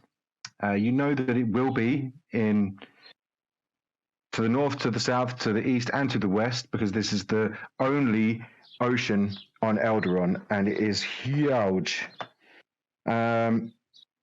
There should be to the east a archipelago known as Vithhofkin and Keen. To the west, there should be a continent known as Dokun, and you know that Pycea will be far west, far southwest, far southeast, towards the Dragon's Mouth, which is the largest bay of the unknown ocean. There is, nameless ocean. And for those of you that are from Nepthimus Nimar, you would know the first thing that comes from the ocean when you're heading towards Nepthimus Nimar and then towards Pycea would be the Republic of the Three Moons, which is predominantly nomadic tribes of centaur, were creatures, minotaurs, giants, and other such things that live in that area and have several kind of monuments / standing stones that they move to at various points of the year. But then again, you've got a teleportation circle and you've got a flying castle. I mean, you're home, you can relax, have some you time. I'll go up to the door of the castle. Mikasa is Sukasa. And I'm going to yell for a dealer right away. And Okay. yeah. As you yell for dealer, you hear dealer, dealer, dealer echo through the corridors. Oh! And you see him peer over the third story balcony and goes, "Bloody hell, you're back! Yay, wicked! Where's the leader?" I take a bow. Oh no. Whoa, she dead. No. I mean, I don't know. I sincerely hope not. I mean, let's face it. Who can really kill her? You know? Yeah.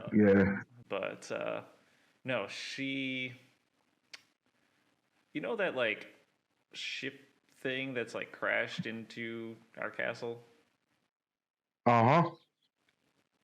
Something like one of those she's traveling. Right. Yes. Okay. Yeah.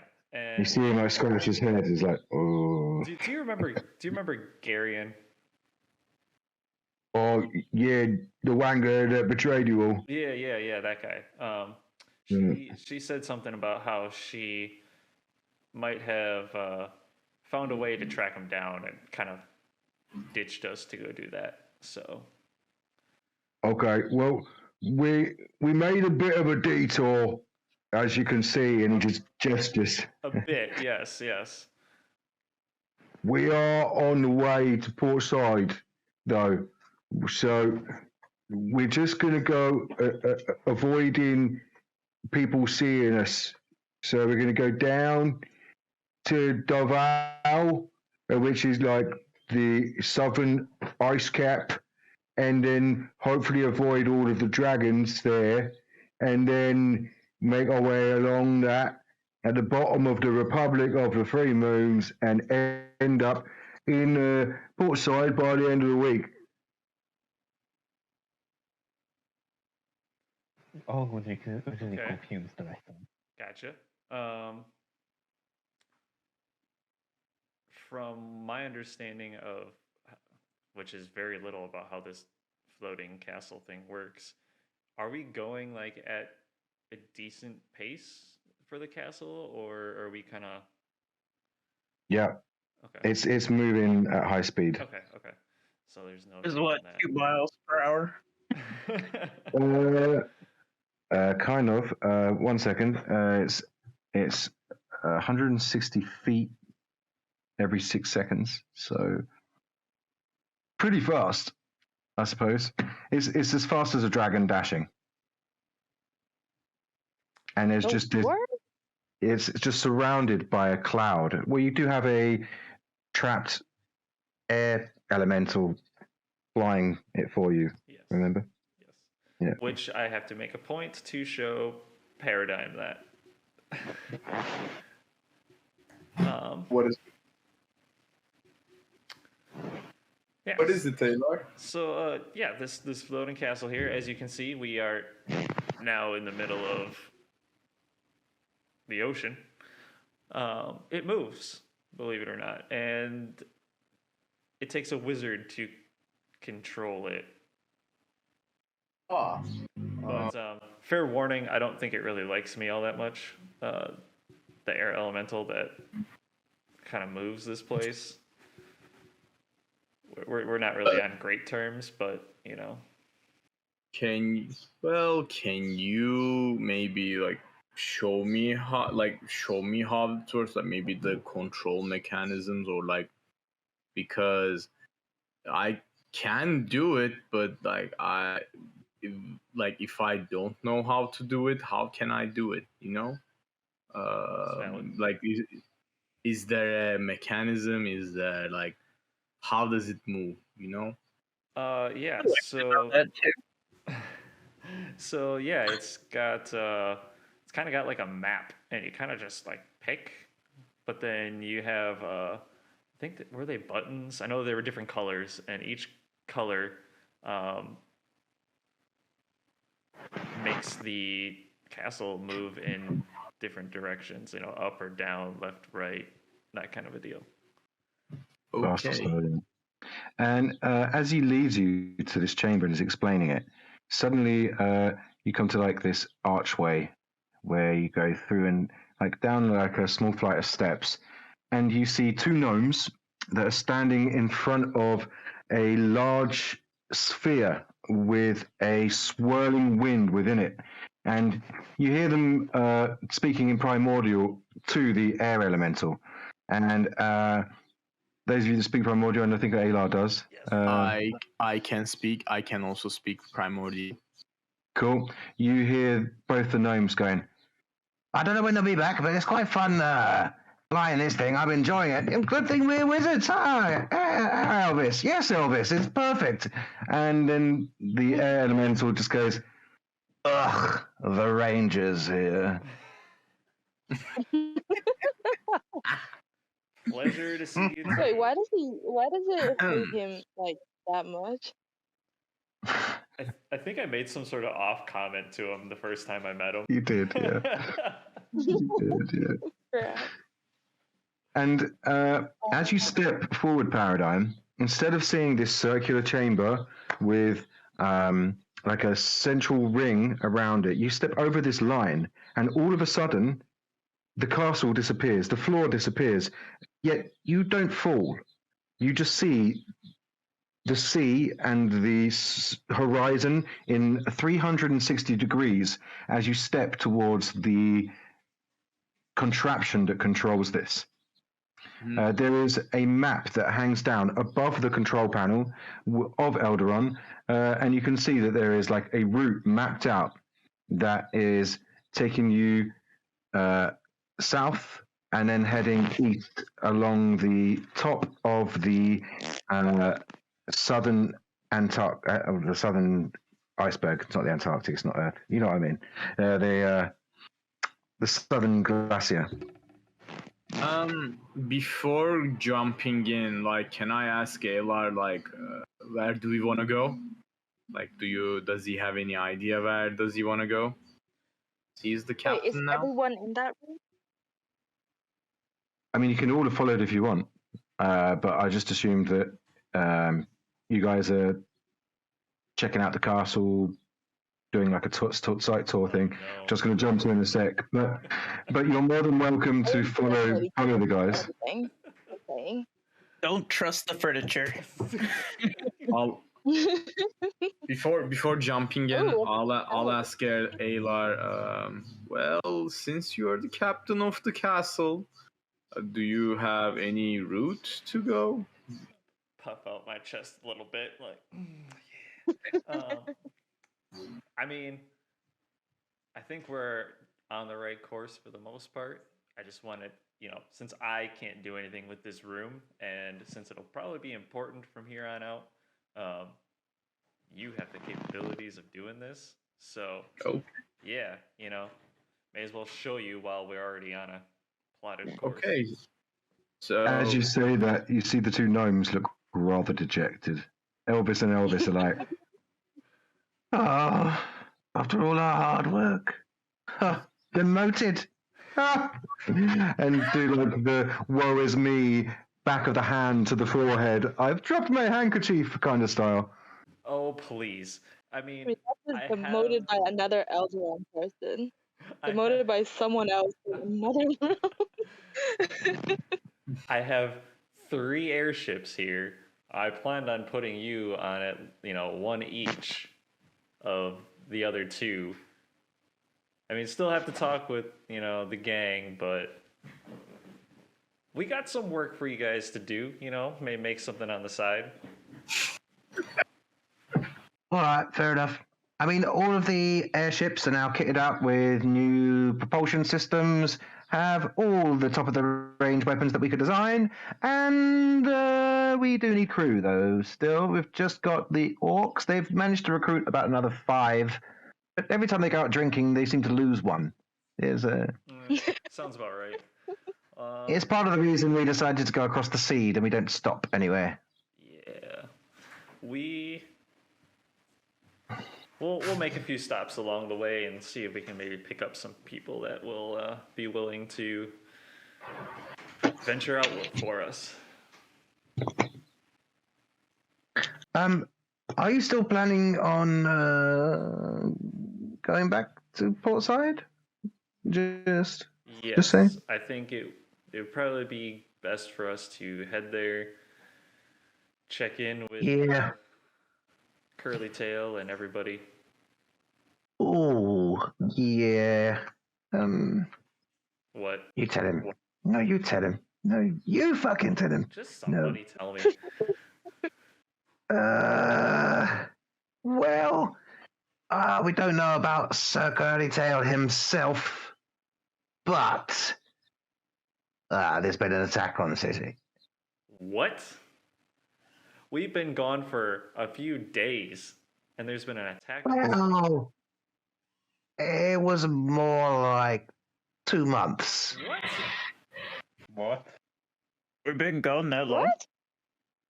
With your trip to the Abyss and the way the time dilation is in the Abyss, I'm afraid so. And when you say Damn. curly tail, Joss starts salivating. No, here we go again. It's not the city has not been taken. Okay. but there's it's Leprechaun. He's standing siege to the city. So I think it's probably best that we go down past Crimea River and Stone by Night and approach from the port, because that's the side that he is not. By the way, just for information, while you guys are talking, Ayin is touching everything. There's no one to stop her. Aether's trying to stop her, but it's not working. I will be watching not touch anything that's explosive or close to that. As you're starting to touch things, Ian, you hear this, "Excuse me, miss, please refrain from doing that." And as you turn round, you see the automaton Echo, a rather spindly-looking robot that has been guarding the castle for quite some time, even though he didn't leave one room for almost 200 years. And he goes, I have dusted, I have, and he keep on trying to touch stuff. He's like, "Stop it, please. I have literally just cleaned there, and your greasy fingers are leaving marks on the porcelain." Ayin's gonna try and touch him. Like, he's gonna, fascinating. A robot? Or, well, what is it, an android? Something like that, yeah.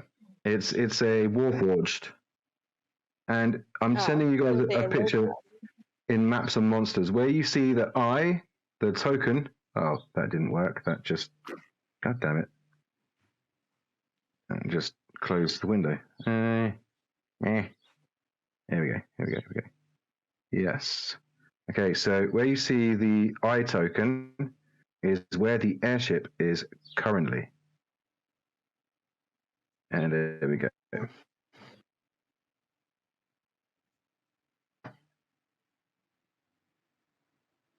Oh, I forgot photos take forever to upload. It's uploading. And he kind of goes to you, "If you'd like to follow me, I can show you to your quarters." A fancy robot. Oh, if you like me, you should meet the big one. He likes being told stories. Yes, and would you mind if I do a little fix-up on you? Yes, I would indeed. I am at top performance, and I do not wish to be meddled with. I do not blame you. How about one more arm? like one more arm, or like fire spitting ability, something like that. I thank you very much, but I am a monk of the highest quality. I do not need to breathe fire. Can someone please control this one? I do not know how to deal with its yapping. I am programmed to be polite, but I do not know how to be any longer. We would if we could. Wait, is the robot like big, like bigger than human size? He's about 6'2".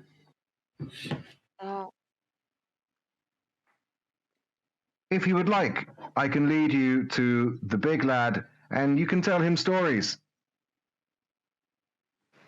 Oh yes, please. He is in his laboratory. I'm gonna turn to Aylar. You have a laboratory and you never mentioned it to me? Aylar's not actually there. Oh wait, we're in the same there. room? Aylar and Paradigm are in a different room. Oh, laboratory. I'm just gonna look at everyone on like a permission eye. Can I go kind of eye? Don't take her to the laboratory, please. Very well. Please do not go into the middle room on the second floor and look at the sofa. It seems to summon demons. And facepalm.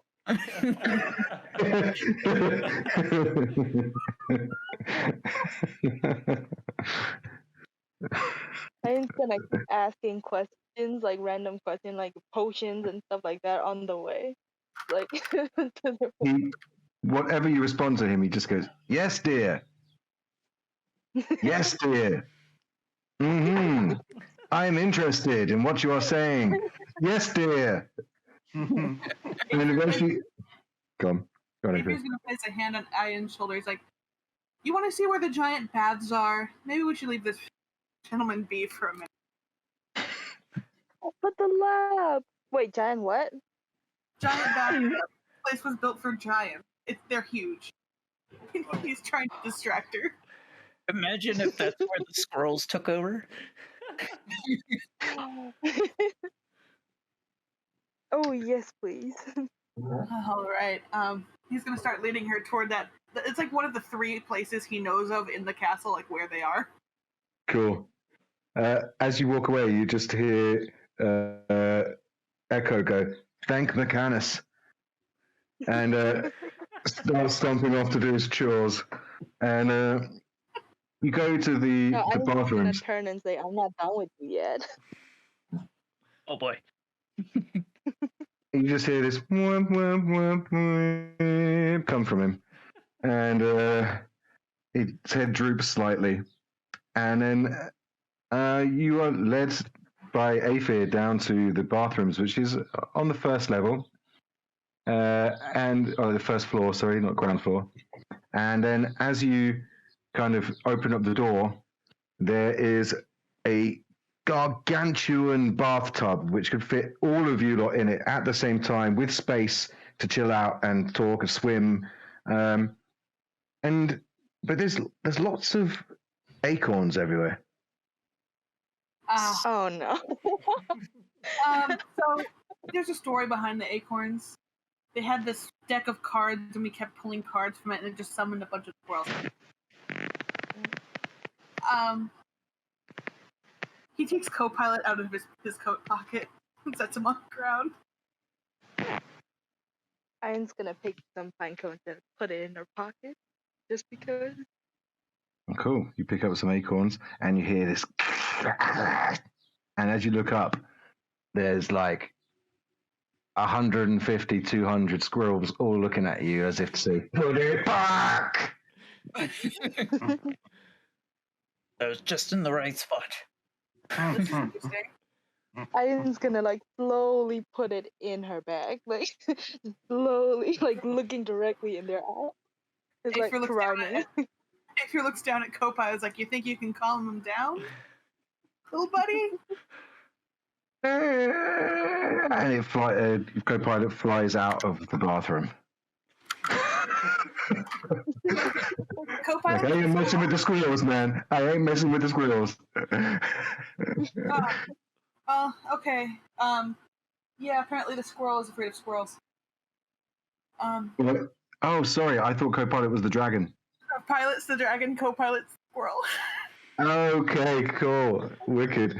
So the squirrel kind of goes and starts talking, and then you kind of get the impression that don't touch their acorns, man. Yeah, probably shouldn't touch And the acorns. I mean, are those squirrels dispensable? Because my dragon haven't eaten in like a few hours now. Your dragon? Pseudo dragon. My pseudo dragon, not my yes. my I was like, what? Where did that come from? Suddenly, an ancient black dragon flies down. Roar! Ah! Okay. Yeah. I'm not the one to ask about the dispensability of squirrels. Maybe we leave them be for now, and we can ask Alar his thoughts, or don't tell him and just let him find this on his own.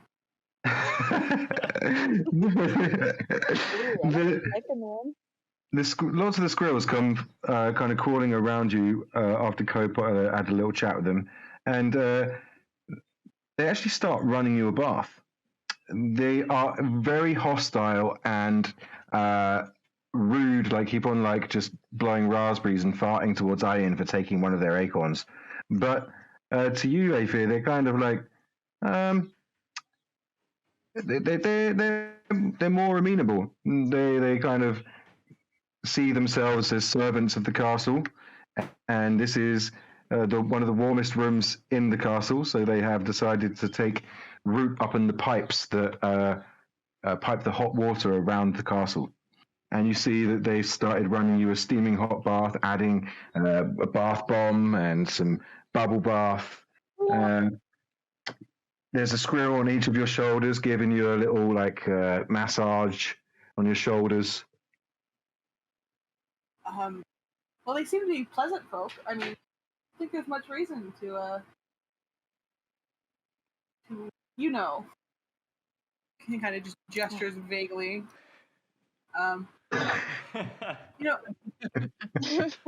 Ian's gonna like kneel down to one of the squirrels near her and like give them one of her scorpion candies. They kind of just shake their head and point to your pocket where the acorn is. Really? It's a candy. It's sweet and I don't know, chewy? No, crunchy. Well, to be fair, scorpion candy is not exactly a part of their natural diet. Fine. I'm just gonna give him back the 2 acorns I took. I'm just gonna say sorry.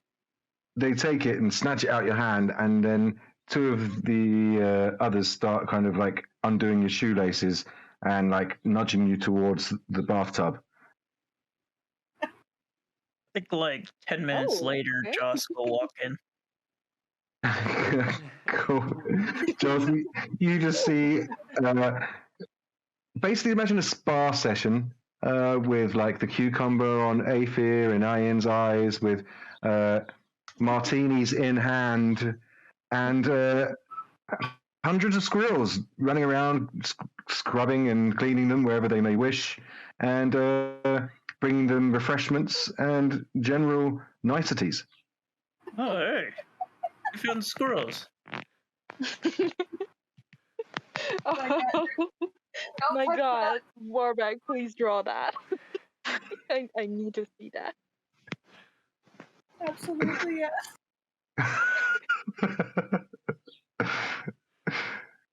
At which point we jump back to the 2 in the control room, and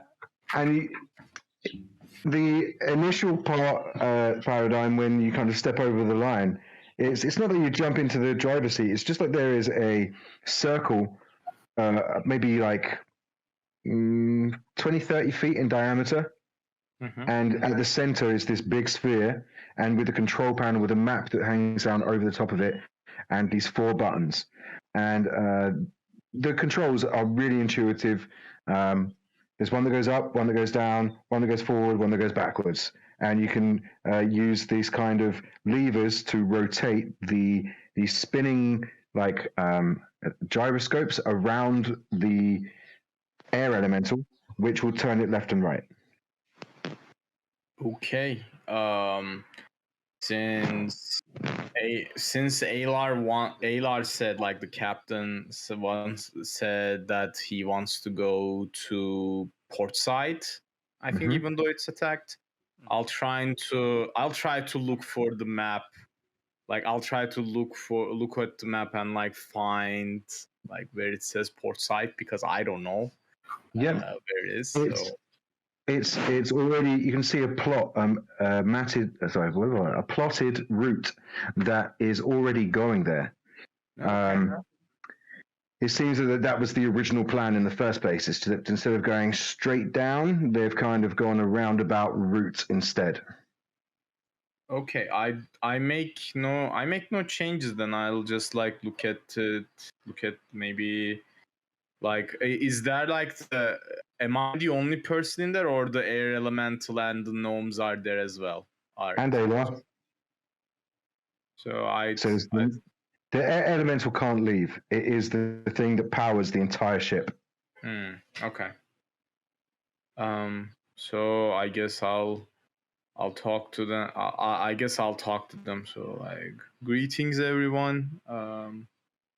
I'm from a different place, but it's a pleasure to work with you guys. I guess I don't know. I certainly do not know how this device works, how this castle works, but you're doing a good job at it, and um like if you can help me with it, I would be pretty appreciated. So so that we work as a team. All right, well, you're nicer than I expected. Yeah, he's nicer than expected, isn't he? Yeah. We're Elvis and Elvis, and you see these identical gnomes that have this scraggly hair. Imagine a gnome version of Doc Scott from Back to the Future. Okay. Yeah. Okay. And you guys know Elvis as players. You've met him hundreds of times, but these are the gnome versions of Elvis. The kind of after the original Elvis, I suppose. And they're quite happily showing you all the different props. He goes, the thing that gets me is when you can jump from one side of the line to the other. It gets very disorientating. It makes me feel sick after a while. And he starts going from one side to the other, one side to the other, one side to the other. I don't think I should do that anymore. And he does it again. You might watch out for yourself, young fella. It seems it's not good for you. Young fella. Oh, haven't been called that in a decade. We like you. Yes, we do like you. Yes, he's much better than the ranger. I mean,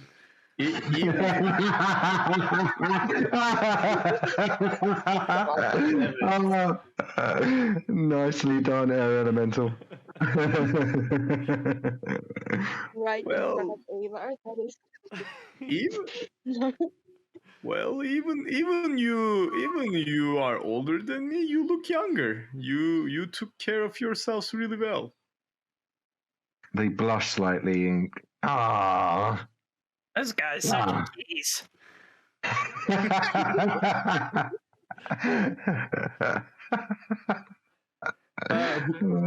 Who's our air elemental fella here? He seems pretty. He seems pretty angry about me, frustrated about it. But can you introduce me to him? Let him introduce himself. You speak primordial, right? Yeah. So I do speak primordial. So hi there. Thanks for flying off this castle. It seems we will be working with you. Do your best. What was your name? Are you going to respond, Gary, or should I? Go for it.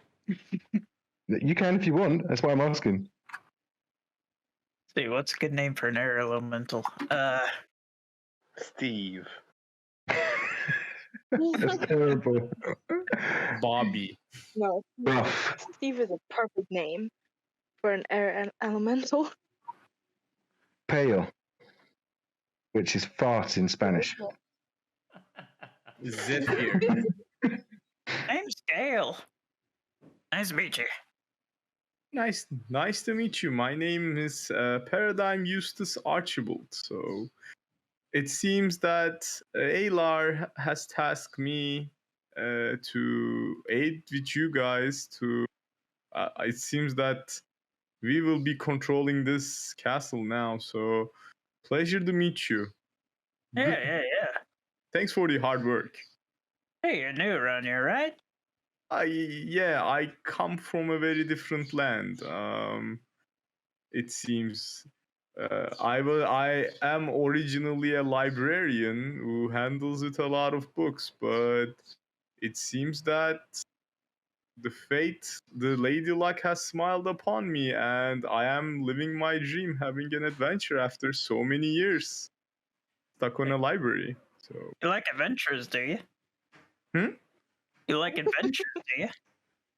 yeah, I always wanted to have an adventure. but I never did. I could not, because like all of these work in the library, sorting out books, labeling them, and like there was also like a guild I was in, so they would always like give me tasks and stuff. So like I never did a thing for myself. So whilst the whilst the bromance between the air elemental and Paradigm kicks off, Al Galdrick, what would you be doing as the others kind of scatter off in different directions? I just want to imagine after everybody just getting back up, Paradigm, Alter, and L are getting somewhere else, watching the Air Elemental, and Aether, Ayan, and Josh too, if I know it right. Yep. Just go somewhere else, and just everybody forgets all Goodrick and Strix just there vibing, and all would be confused. What just happened? And then, as you say, what just happened, you see Echo come back and go, "Hello, good sir. What is it that you would like to see most of all? It looks like you have a small blue dragon. Do you like dragons?" It's my companion. And I'm not one to judge. Whatever you're into. I don't get it. Anyway, there is a place where I can put some of my stuff down. Of course, I will get some of the orcs to do that for you. If you would follow me, I think I have something that you would like to see. And he leads you through this strange kind of staircase up, and then you turn right. And as he opens the door, you're in this strange room that has a set of stairs that leads up with this small amount of light that's coming through it. There is a door to your left, and there is a door to your right.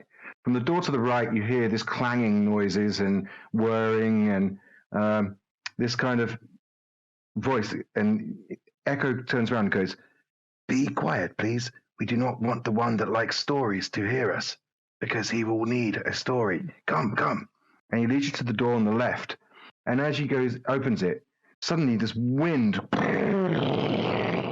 hits you, and you can see that you're at the top of this tower, which doesn't make any sense. But he kind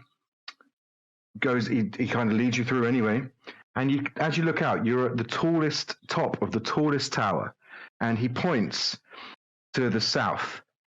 And to the south, you can see these small groups of flying animals really far in the distance.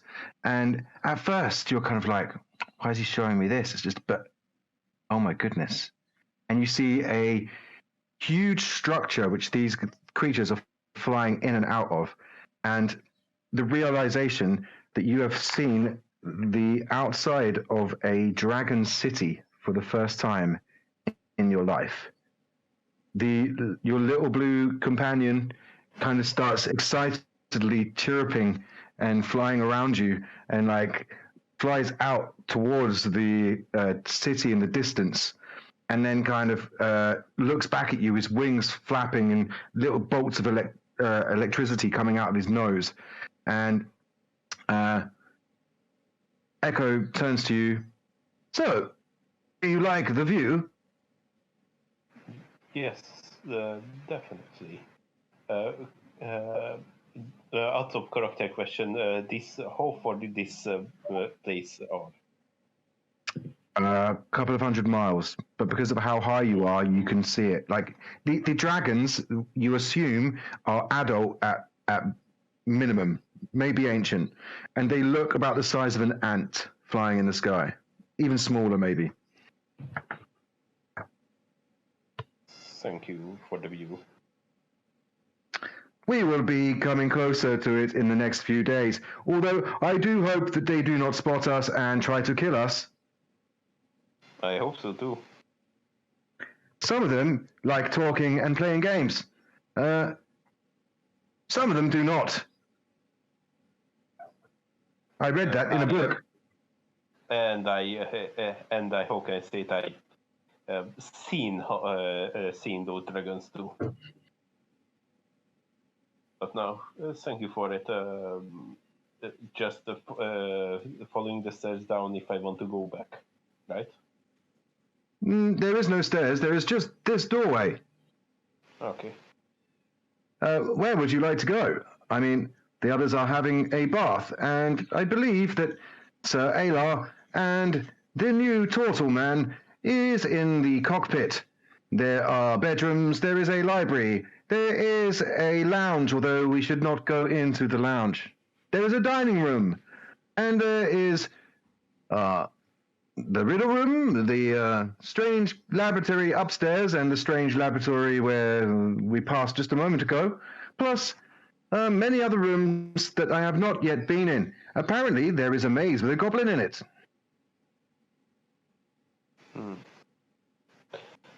Currently, I just want to enjoy for the view. Later, I may want to go for the kitchen or something.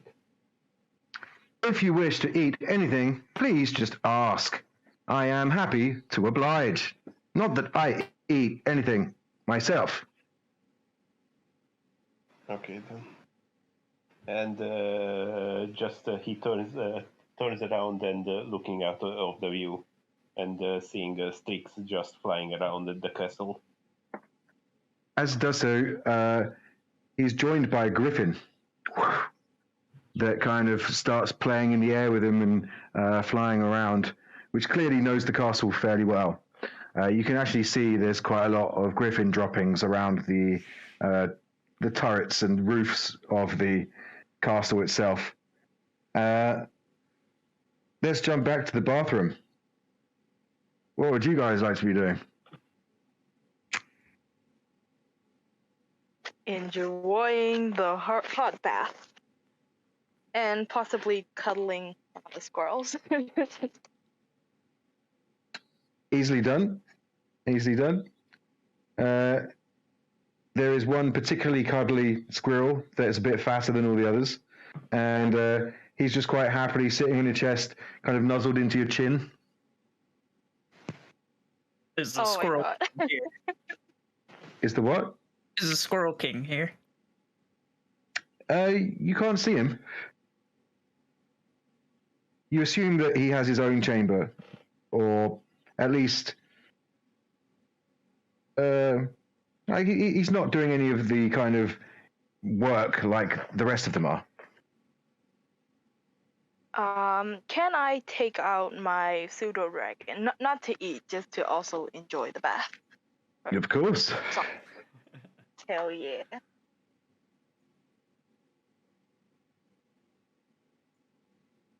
I guess he's also going to be enjoying. Also, rubbing his face with the squirrels. Aethir is washing his hair because this is the first time that he's had a proper bath since he went to Ravnica. Yep.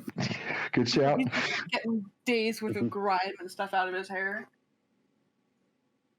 Josh will pick up one of the acorns, and he'll walk to like a semi-open spot and he'll place it down, and it'll cast Druid Craft on it and make the acorn pop open and grow into the ground and start growing into a small oak tree. Okay. Easily done.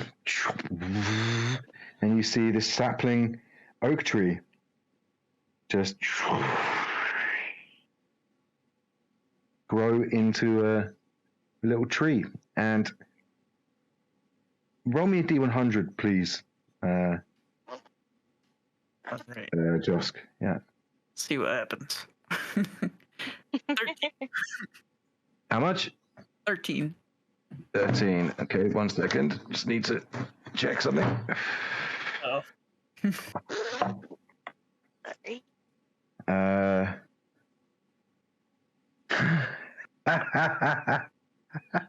Oh no, that laugh.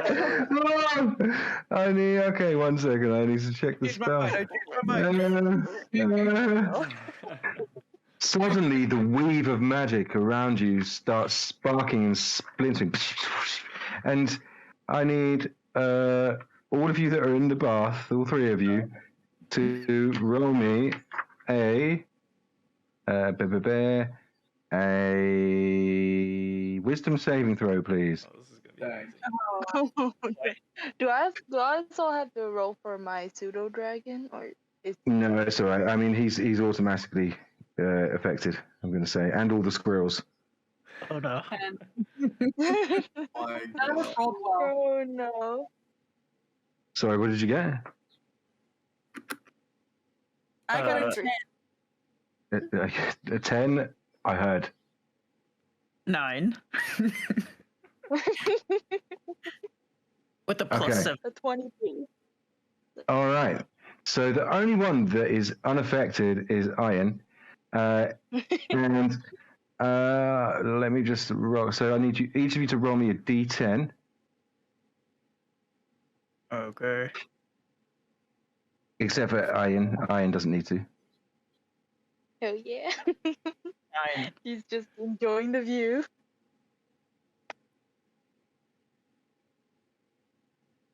What did you get, Gary? 9. All right. You seem a little confused, and your brain's like super slow right now. But you kind of act and move normally. Aphir, what did you get? I got a 9. Oh, you got 9 as well. As in on Sorry, 7. 7. Okay. So you have to make a melee attack against a randomly determined creature within its reach. So I'm going to say one of the squirrels or Iron. So roll me. Iron. Okay, there we go. It's Iron. Okay. Imagining a squirrel. I'm sorry. You That'd be didn't even think twice. You did not even think twice. nice. Immediately. Okay. So roll to hit. 15 to hit, but I don't do any damage because I have a -1 to. So you just get this. Big hit, but like, You see this really confused look just go over Ava's face, and then you just get a random backhand that just like slaps you across the chops, but you don't really feel anything from it. And then Ava just starts staring at the water as if like there's nothing there behind the eyes. And then after a minute or so, and all of the squirrels seem to be doing the same thing, just randomly slapping each other or randomly walking in a weird direction. Some of them even start drowning, and it's like it's a am I whole. saving the ones who are drowning? Like, You scoop them up. They kind of like, and the one that's on your chest is is just fallen asleep and is like snoring. And then Bob comes into the bathroom and just goes, "Chicken!" and starts diving towards the squirrels. Wait, can I tell my dragon to like try to like stop it, or just distract it? The dragon is currently flying upside down, staring at the ceiling. Oh no! Oh no! But all of you seem to come out of your confusion, including the squirrels and the fairy dragon, as Bob is just about to get one of the squirrels in his mouth. I quickly Somebody get stop! animals and create a bunch of chickens. Fair. I'll get it. You summon the chickens. In fact, let's roll a initiative for you and Bob like you did before. God, no. Oh, this is amazing. Oh, that's a little better. Okay, that's a 19 for me. Let's see what Bob gets. He's got a +2. Natural 20. Don't say that. Oh God, it was almost at 20, and then it rolled over to a 14. So he's got a 16. Okay, you managed to just summon the chickens in front of Bob as he's just about to wrap his jaws around one of the squirrels, and he bites into the chicken's head instead, feathers flying everywhere, squirrels scattering across the floor as he starts just devouring the chickens, and happily just going, Bob! Bob, Bob, Bob, chickens. Can I like slowly move the squirrels like behind me? All 150 of them? No. But I mean, that's the right. ones that are closer to Bob, in the You'd have- vicinity of. You're going to have to get out of the bath and move over there. But yeah, Oh, I'm still in the bath. yeah, you're also in the bath. Yeah, sure, I'll do it. Cool. So you wander over and start shooing the remaining shocked squirrels away. But Bob's more interested in the chickens now. Like, he does like chicken. Damn it, Bob. Then he loved the wild magic table. And Wait, then what happened? as you guys are kind of finishing up the bath, you notice that the tree is continued to grow, and it has like a load of branches that kind of are heading upwards, but two that are kind of tiny little branches that kind of sticking out either side that almost look like hands. And on the bark itself, there is like a sleeping face almost within the bark itself. I'm just Oh, no. gonna turn to Josh. What did you do? I don't know. I've never seen that happen before.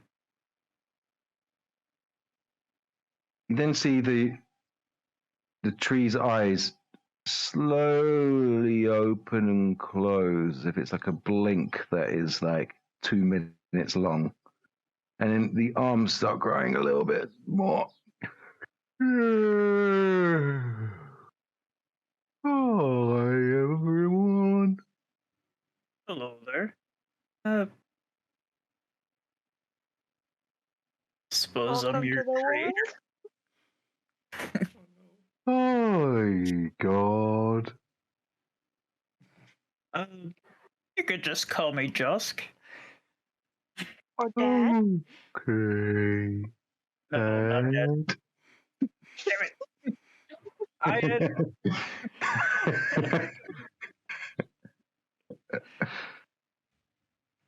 Why am I inside? Well, Dad, explain it. That's a very good question, actually. Uh, hmm.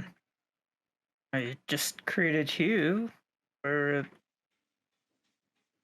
with the squirrel's acorns, I guess. Is it okay if I go eat? What is it that you eat? Sunshine. Oh yes. Yeah. Please, by all means. You see its roots just uproot out of the floor, causing loads of the floor tiles to crack and shatter.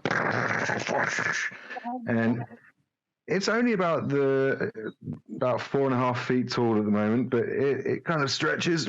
Oh, thanks, Dad. And it starts like stomping out and heading out towards where the main ship is parked. Sets its roots down.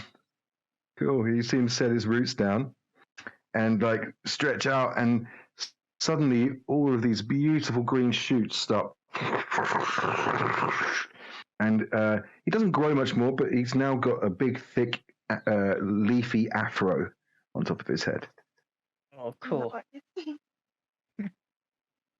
Now, Galdrick, you suddenly see, walking out of the front of the castle, a tree, followed by Josk. It's obviously a small oak tree, and you see its leaves just blossom into this afro. This is this is not one of the weirdest thing I've seen. surprisingly. I mean, he did live with Ian for like quite some time. So. Yeah. So I will call you Oakley. That's a good name. I'm gonna go back to sleep for a bit. And you see the face kind of close his eyes, and the face kind of melds back into bark, which you can just see the faint outlines of the features, but only if you look really carefully. The two arm branches kind of droop down slightly, and it lays dormant once more.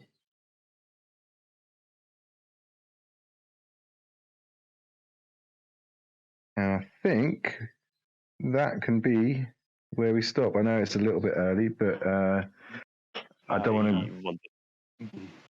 Oh, well, sorry. What did you want to do, Algaldrick? I just wanted to do a little character monologue. Okay. If that's fine. To who? To myself, just a little bit where I am at top of the tower, but if you want to add it here. No, go for it. Mm-hmm. I just need several questions. One, there is nobody around, right? Strix currently roaming around the castle and others. And there's Strix and the Griffin flying around the castle, and Echo is still standing next to you. I asked him, I said him that if I need something, I will call upon you. I need a little bit of time, alone time. No problem, sir. I will leave the door open. Please close it behind you when you come back inside. Okay, then. And probably best to be quiet when you do come in, otherwise you'll be forced to tell a story. He hasn't had one for quite some time. Okay, then. Algolic look at the distance and take off his little monocle that it has in the hold Ravnica. Well, it started then. I found Elderon as you want. I have to left everything I built up, my career, my dear old friends. At least one of them followed me. And he takes a monocle close to his eyes, and a little lightning spark, lightning symbol can seeable that you cannot tell it's from the monocle or mirroring somewhere. Okay. And slowly it's turning the monocle towards sticks wherever it is. It's very from the distance, and all because of you. But very well, then slowly pulls back the monocle. Our time has come. This is our end of beginning, Strix. Oh, he did it. He did it. Oh, lovely. End of the beginning, yes, blood. So, I have one last question for you, Algaldrick. Who is your god? I don't have. That's interesting. But if we want a god, we can see there is two that most particularly good for Algudrick. As the Labor, who is basically, if I know it right, the topest dragon god, and as Grok, the main god of the dragon pantheon. Yes, but I meant when you were in Ravnica, which god gave you your powers? My oath. To the dragons. Yeah, the blue once blue dragon. Right. Okay. As you say your kind of statement to yourself and to the new world that you have come into, I would like you to roll me a religion check and then a D100. 17. Okay. D100.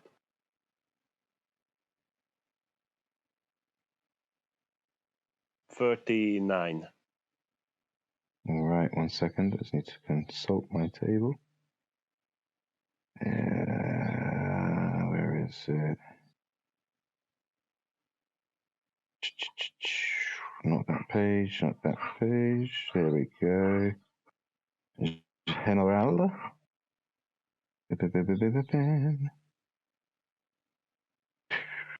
Oh, I put it in the wrong thing. Maps and monsters. Yeah. Okay. What was it again? 39 or 49? 39. Okay. So, you hear this cry, almost like a dragon.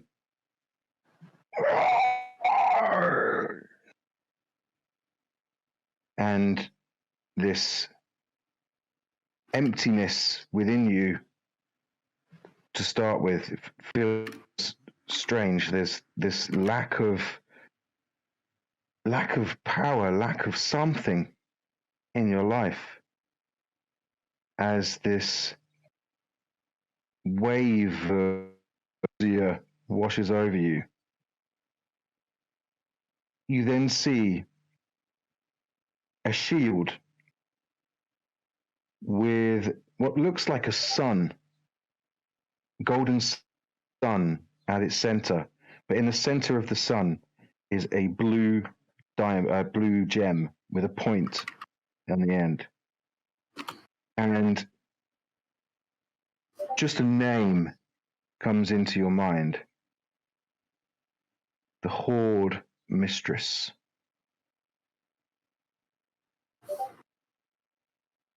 And that's where we end. Nice.